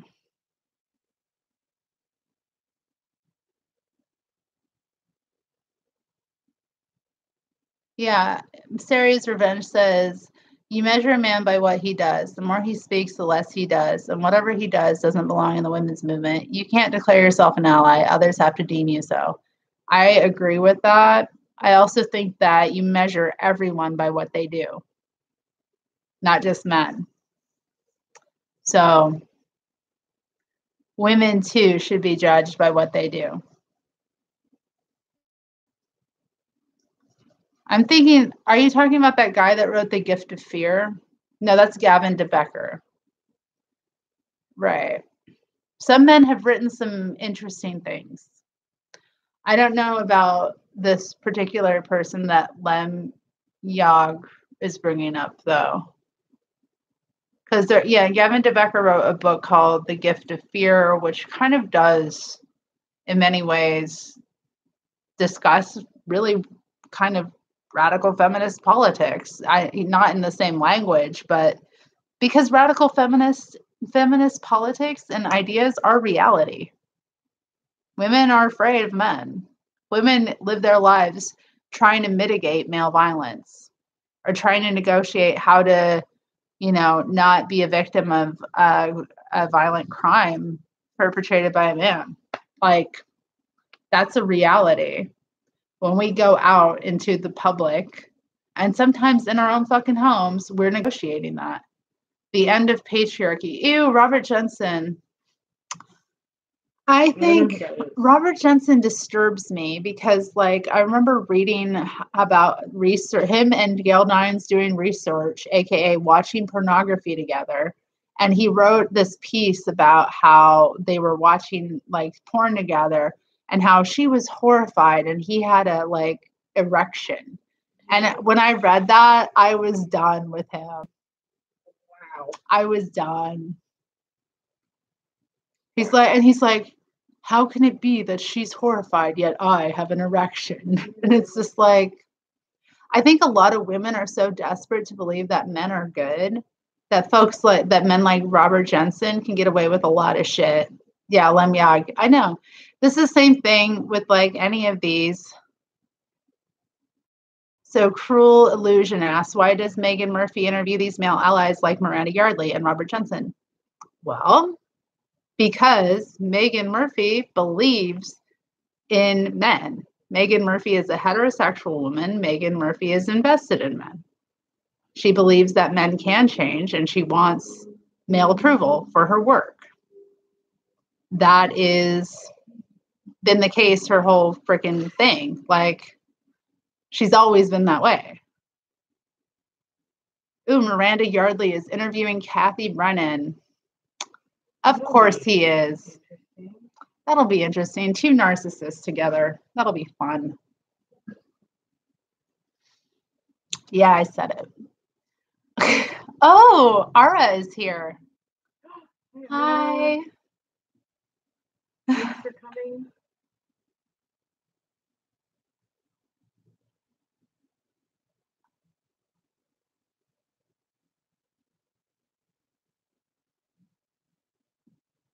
Megan Murphy's material and what she does is a lot more mainstream than what women like I do. Like, that's just reality, you know? She's trying to appeal to the mainstream and get as many people invested in her work as possible. And she's also, you know, this is the thing. And this is kind of the difference between, like, I don't know, just Right. I mean, but what does that tell you? That tells you that she's being rewarded for being mainstream. Yeah. That's kind of, I feel like that's the motivation. Yeah. I mean, yeah. So, I mean, I don't know. These are questions that need to be addressed, though, and this is like why we talk about these things on this channel, and why Leah talks about these things on her channel, and others like Sari's Revenge is talking about it on her channel, etc. Mellow Yellow in the comment section has been writing about these subjects for years. Like, women's own collusion with patriarchy, and you know, it's a problem. And a lot of women believe that you can separate your mind from body as a radical feminist, and you can't. You know, it's a part of the process. Like you have to, you know, take the steps necessary to get free of that shit. Yeah. You know, and that's why it's so important. When she says I get concerned with women like Megan Murphy and Posey Parker repping for gender critical women. Is that what GC means? I want to say I'm not gender critical. I'm a gender abolitionist. I'm against gender. Yay. Yeah. Gender abolitionist. I'm against gender. Yeah, Posey does have that whole Monroe look. It's kind of scary. I mean, and this is the thing. Like, yeah, that's a problem. Like, why is it wrong for certain people to do gender and not for others? Why is it okay for radical feminists, supposedly, right, to do gender, but it's wrong for a man to, like, be feminine? You know what I'm saying? If women weren't being feminine, what would men have to emulate? Yep. Hey, she's got it. What would make them like us in any way? If women stopped doing the femininity, what tranny would look like a woman ever? This is serious. Like, if you're going to be against gender, you need to, like, really think about these things. And I think, honestly, like, it's just, huh? What? Men could be allies. Go to be.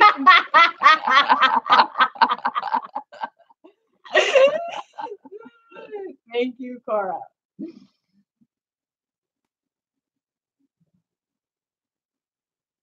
I have only met, well, Posey Parker says she's not a radical feminist, so fair enough. I want to know why so many radical feminists are supporting someone who isn't a radical feminist, though.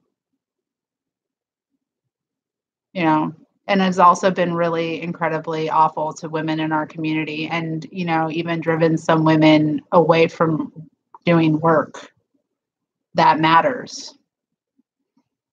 Like, I think there's a real problem with, like, star worship and celebrity worship within radical feminism too.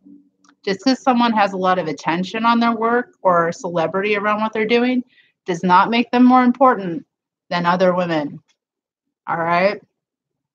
And you need to think about who they're driving away.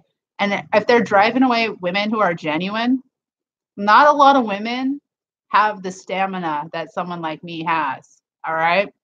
Because I will fucking stay and I will fucking do my work forever, you know? And I will, now I didn't, you know, let myself get driven away from feminism because of like assholes in the past. Sure, yeah. But I've definitely seen my fair share of bullshit from the radical feminist community and from our so-called leaders. And I've seen a lot of women who were genuine and had really cool radical politics and wanted to do good things for women, driven a fucking way. So I want to know like why so many radical feminists support women who are driving women away from feminism. That sucks. Yeah, that's the problem. That's fucking lame. I mean, yeah, that's the thing. I mean, like, femininity will get you more mainstream attention from men. And I think some women are honestly, they're trying, that's their angle. They want to get as much attention as possible. Sure. Yeah. But I mean, it's I want men to listen to us because we're doing it's something. also the cage of femininity. I think that women are still stuck in their habits that they don't want to give up. Yeah. Which is unfortunate because I advocate for women to give those things up. Oh yeah, well there's some pretty well-known leaders in the radical feminist community who are pro-life. There are pro-liars. Renata Klein is one of the most famous ones. She writes about reproductive technology a lot.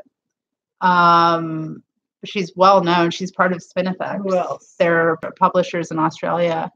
It's actually a really big problem in the Australian radical feminist community. Sounds like it. Australia is a big hotbed. Like I could be naming some like individual women's, but like it's a real problem there. There's like this idea that women want to be like moms all the time, and like men, the only reason they have abortions is because men force them to. So sometimes men do force women to have abortions. But in that scenario, if you're pregnant by someone who's wanting you to have an abortion that bad, you really shouldn't have a kid. You should have an abortion. You should have an abortion.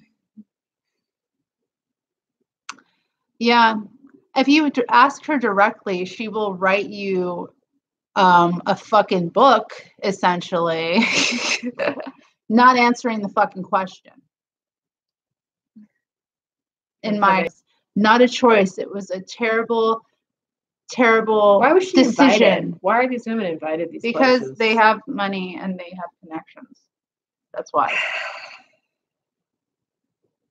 It's really wrong to invite pro-liar women to events like that. Just FYI. Yeah. Or weird Christians. Probably not a good idea. Or known racists. Probably not a good idea. You know?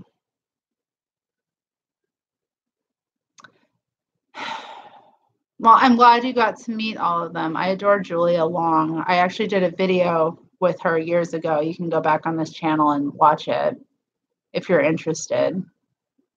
Julia Long was like pretty influential to me. And I find her inspiring, actually. I'll say that. That's good. I find her willingness to do direct action. And I honestly find direct action really inspiring. I will say I did find it inspiring when she and both entered the room and like interrupted that shit that's, what was that man's name? What is it? Sarah Brown? I don't remember. Yeah, when they interrupted that HRC bullshit. Those people were making a propaganda video basically about like trans kids. There's all this bullshit out now about protecting Sarah McBride, that's it, whatever. Who's Sarah Brown? Is he the one that's in the UK that was like in some sort of like Lib Dem party or something? Is that one? Okay, so Sarah McBride. Yeah. Anyway, these people are like making like propaganda films now with lesbian money, because remember, this is the HRC. So like a lot of gay and lesbian people give money to this organization that are supposedly fighting for our rights and using it to promote the transitioning of children. Yeah. Okay. See, I can't keep these men, Sarah Brown is a freak, though. Can I just say that on public record?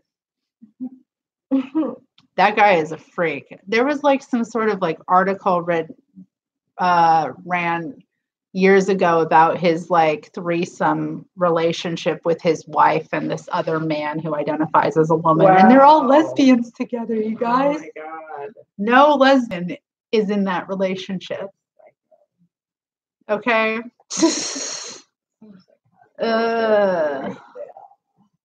Oh yes, Martina. Martina's always been inspiring. Martina is a very inspiring woman. Martina who? We were talking about this earlier. I want to share with you all a song about Martina. Can you hear me? Wait, come on.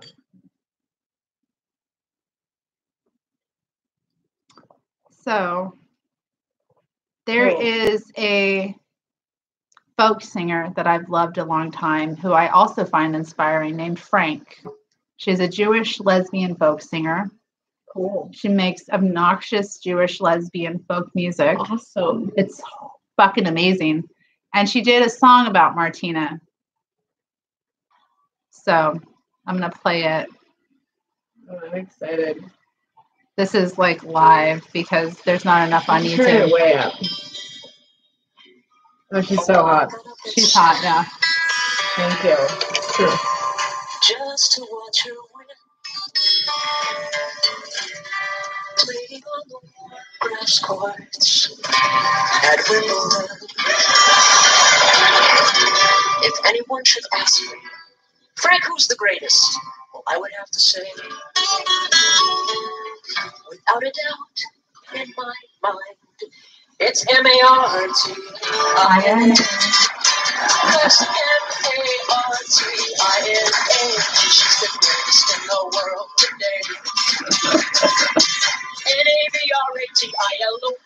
She's the greatest in the world today. Hey now, Steffi, she's worked hard and she's earned my respect. But when it comes to the game of tennis, honey, it's still Martina who's the best. M-A-R-T-I-N-A. N-A-V-R-A-T-I-L-O-V-A. She's the greatest in the world. Tennis. M-A-R-T-I-N-A. N-A-V-R-A-T-I-L-O-V-A. She hails from C-C-C-H-O-S-L-O-V-A-K-I-A. Czechoslovakia, now she's an American. She used to live in Dallas, Tennessee. Lieberman in General de Fort Worth with Judy Nelson.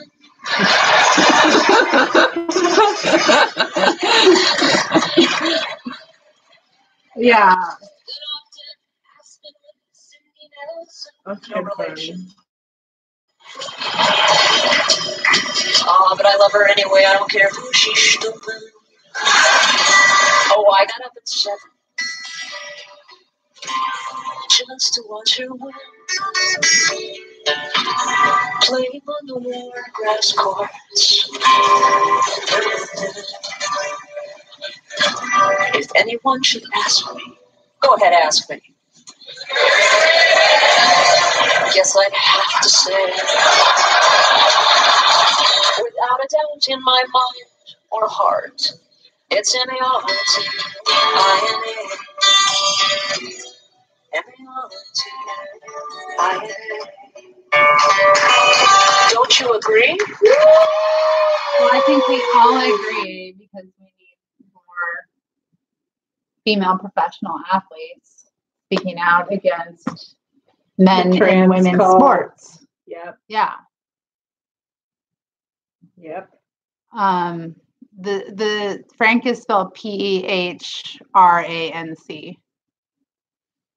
I'll type it. So yeah, I mean that's been pretty inspiring. I think that's inspiring.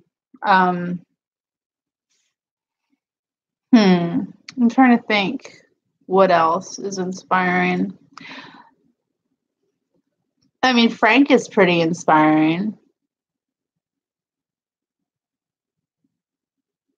I think like female musicians have always been really inspiring to me. And just creative women in general. Agree complete. Who do I really like? I like Gaga a lot. Yeah. Like someone earlier said Gwen Stefani, and she's definitely not perfect, but she was really inspiring to me as a youth. And I literally last night picked out or I'm gonna start learning Just a Girl on piano. Like hearing that song as a young lass was very important, and it definitely inspired me. Mm-hmm. She's also a woman when she sang that song, but people regard her as just a girl. Mm-hmm. So, well, I think that's the trouble with being a woman. right. Like either you're regarded as just a girl or like you're, I don't know. I think girlhood is pretty significant. So It is. I try to see the girl in like women too. Sure. I try to like relate, but to in a women good that way. In a good not way. in a disparaging way, which No. is how other people do it, which is how men do it. Yeah.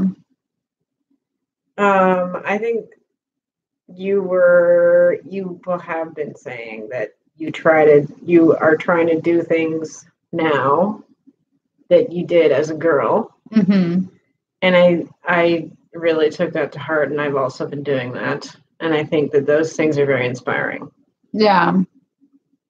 It is inspiring. Because you were figuring yourself out then, and I know you liked now to do a lot of things you did as a girl, and same, I really like to do a lot of the same things. And if you're doing it as a girl, that why not do it as a woman?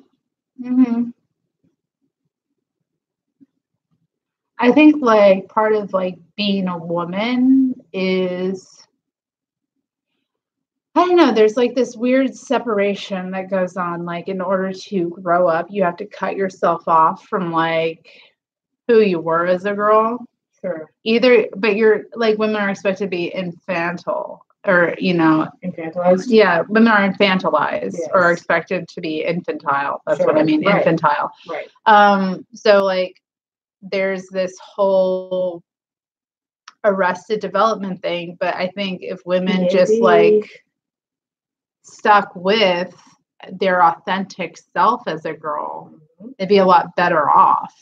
Because that's what that infantilization does. It's like instead of like making your girl self better, you're just kind of stuck in this like, I don't know, hyper feminine, like damsel in distress kind of scenario. Cycle, yeah. Where you just can't get out of it. Yeah, hobbies are inspiring. With it. They're good for us. They're very important. Yeah. I have many.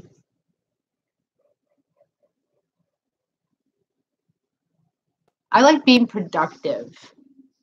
That's super inspiring to me. Yes, agree. When I get a lot of shit done. Same. I'm like, yeah, I feel so, I am on top of it then. When my friends get lots of shit done, I'm like, yeah. Same, fam. You inspire me, Terry. Oh, you inspire me too. Thanks, babe. Seraphine wants to knit. I'm hoping to find decent book and knitting groups, but I can't say I really have been trying. Mm-hmm. I wish I could teach you. I love teaching people how to knit.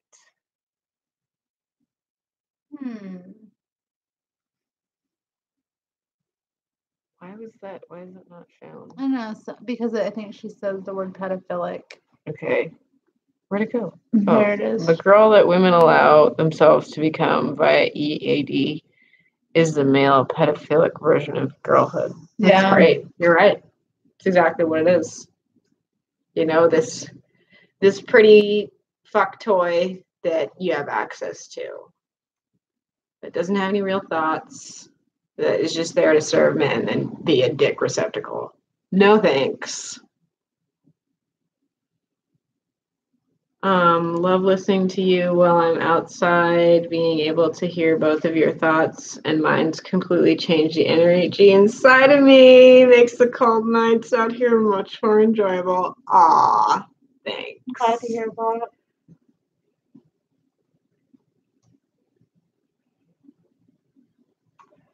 Which she says that Grace Jones inspires her.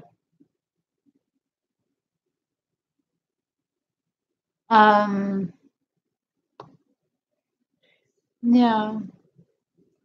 I also find inspiration, like I said, kind of bringing it back to the beginning.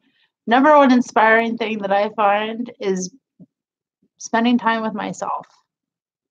Same fam. In my own energy, in my own space. Same fam. Doing my own thing. Hell yeah. You know, like I said, in the darkness, you know, and having like ritual time for myself too. Those are really inspired moments. And that gives me enough energy to like carry on a lot of the time with everything that I need to do. It also gives me flashes of ideas and actually lets me access like different parts of my brain that are generally not lit up.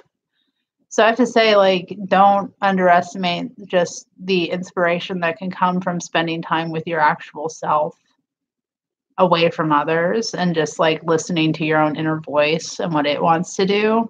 Like, while you get a lot out of interacting with other women, also like closing down and just kind of like relating to your own self is really inspiring.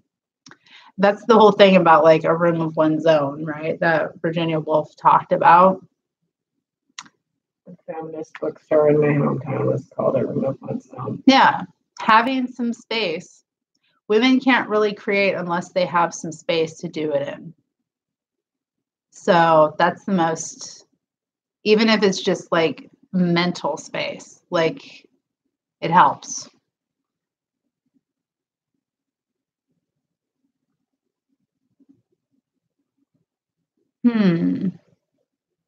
So yes, being creative, nature, other women, being in your own space, frank, listening to other women's work and words, finding problems and finding solutions to those problems, you know. So yeah, complaining is a big source of inspiration, like we said. Sure. Like revisiting that one. Writing. Yeah, writing is always good. Goal setting, always good. Yeah, goal setting is inspiring too. When you think about like why you're doing what you're doing and where it's all going, that's important. Absolutely. The comments here are always great. Yeah, we get really good comments. We have really good commenters. Yeah, for the most part. Thank you all for showing up. I am inspired by this process. Me too. I'm also inspired by doing it in person too. When we like have like, that's another thing that's inspiring. Organizing and meeting up with other women and talking about feminism in person. For sure. And like looking women in the eye when you do it and like, absolutely, you know, or, you know, finding some reason to come together and talk about things. That's like super inspiring and can't be. It is. Yeah. I think that's been something that like we've had the past couple of years here that's really helped me change my life in a lot of ways and like, I don't know, derive some inspiration. Women come to feminism for like all different reasons. So that should be really inspiring too. Definitely. Hearing women's stories of radicalization too. I love that. Me too. Love it. Like, Love why it did you so radicalize? much. That's a Love good it so conversation.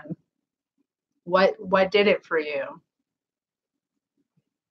I know. I'm so happy that our Korean sisters here are here. Yeah. And are so supportive. And one of them says that exercise regularly helps her. We did talk about that earlier, like being physical, walking, doing martial arts, yoga. Yeah, when you're Even just you're strong, stretching. when you're physically strong, it's really good for you.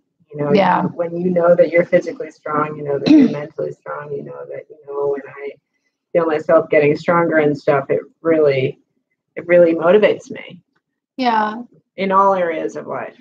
Also, like eating well Eating well, is super inspiring. listening to your body.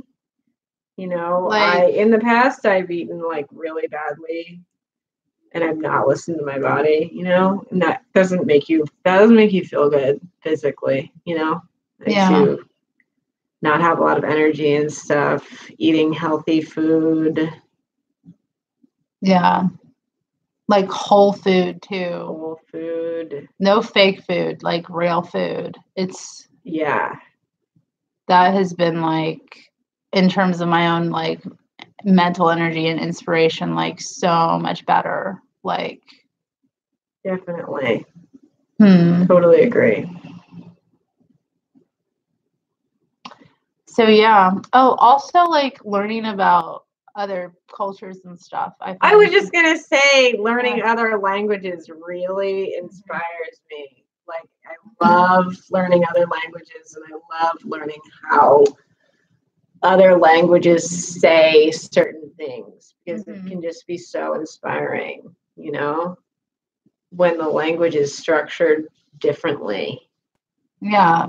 I mean, you get kind of like a whole different perspective on words that way. I agree. Absolutely. I love learning sign Mm-hmm.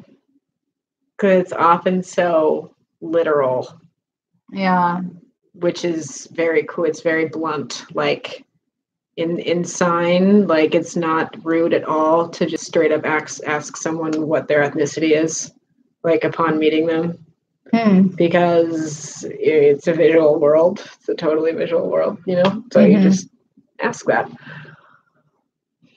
Oh, Maria says, Leah learned Portuguese. Oh, honey, I should. Yes, agree. Now we I can should go to learn Brazil. Portuguese. Portuguese is cool. You know, Portuguese, I already know Spanish. Portuguese is a lot, just quite similar to Spanish. So I would kind of have a head start. I think that's a great idea, Maria. I also want to learn Korean.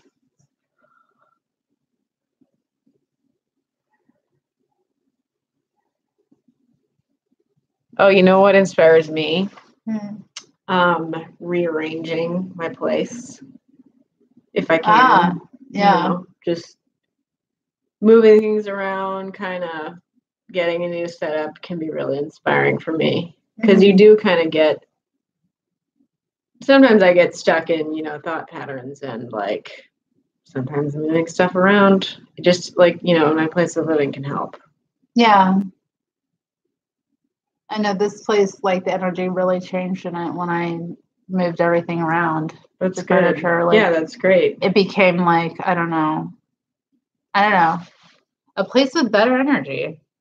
Bueno. Like the space just transformed. So yeah.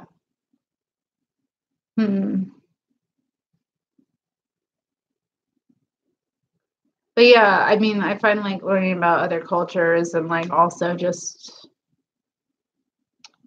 I don't know how different ways that resistance looks from different cultures, or like women from different backgrounds. I find that really inspiring too. I think that's kind of exciting. Definitely. Ellie Arrow. So what you have to do in order to speak Korean better, or any language better, is you have to watch native speakers speak it. And you have to listen really hard to how they're speaking it. You have to study their mouth movements if you want to speak it, you want to be more comfortable speaking it because I'm a fucking polyglot. All right, I know these things. I'm pro at learning languages. So you need to do that. You need to study it. You know, honestly, what also helps is like I'm serious about this. Okay, if you know someone who is Korean that English is their second language and they have an accent when they speak English, copy them. I'm serious. It will get you. Then you will know what parts of their mouths they use, and you can use those when you speak Korean.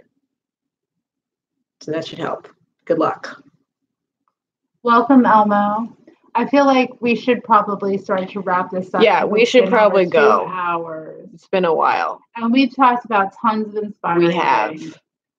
So basically, whether you're thinking positively or negatively, like you can find something inspiring from where you're at and like move forward. If you're disgusted with something, that just means you're inspired to do something else. Use it as an impetus to create something that you want to see. And if you I love it if you all, or whoever's watching this after it's uploaded, you comment what inspires you below. Yeah. And why. It'll help other women. Okay, so should we yeah, it's wrap up time unless anybody has something really pressing Really they need us to answer. And you don't know when we're going to be together again next. But it'll be soon. We want to do this again. Yeah. Not wait 4 fucking months or whatever. I know, it's forever. Okay, thanks for watching, everyone. Bye, Thanks for y'all. tuning in. Bye. Stay inspired. Stay inspired. End the stream. Come on. You can do it.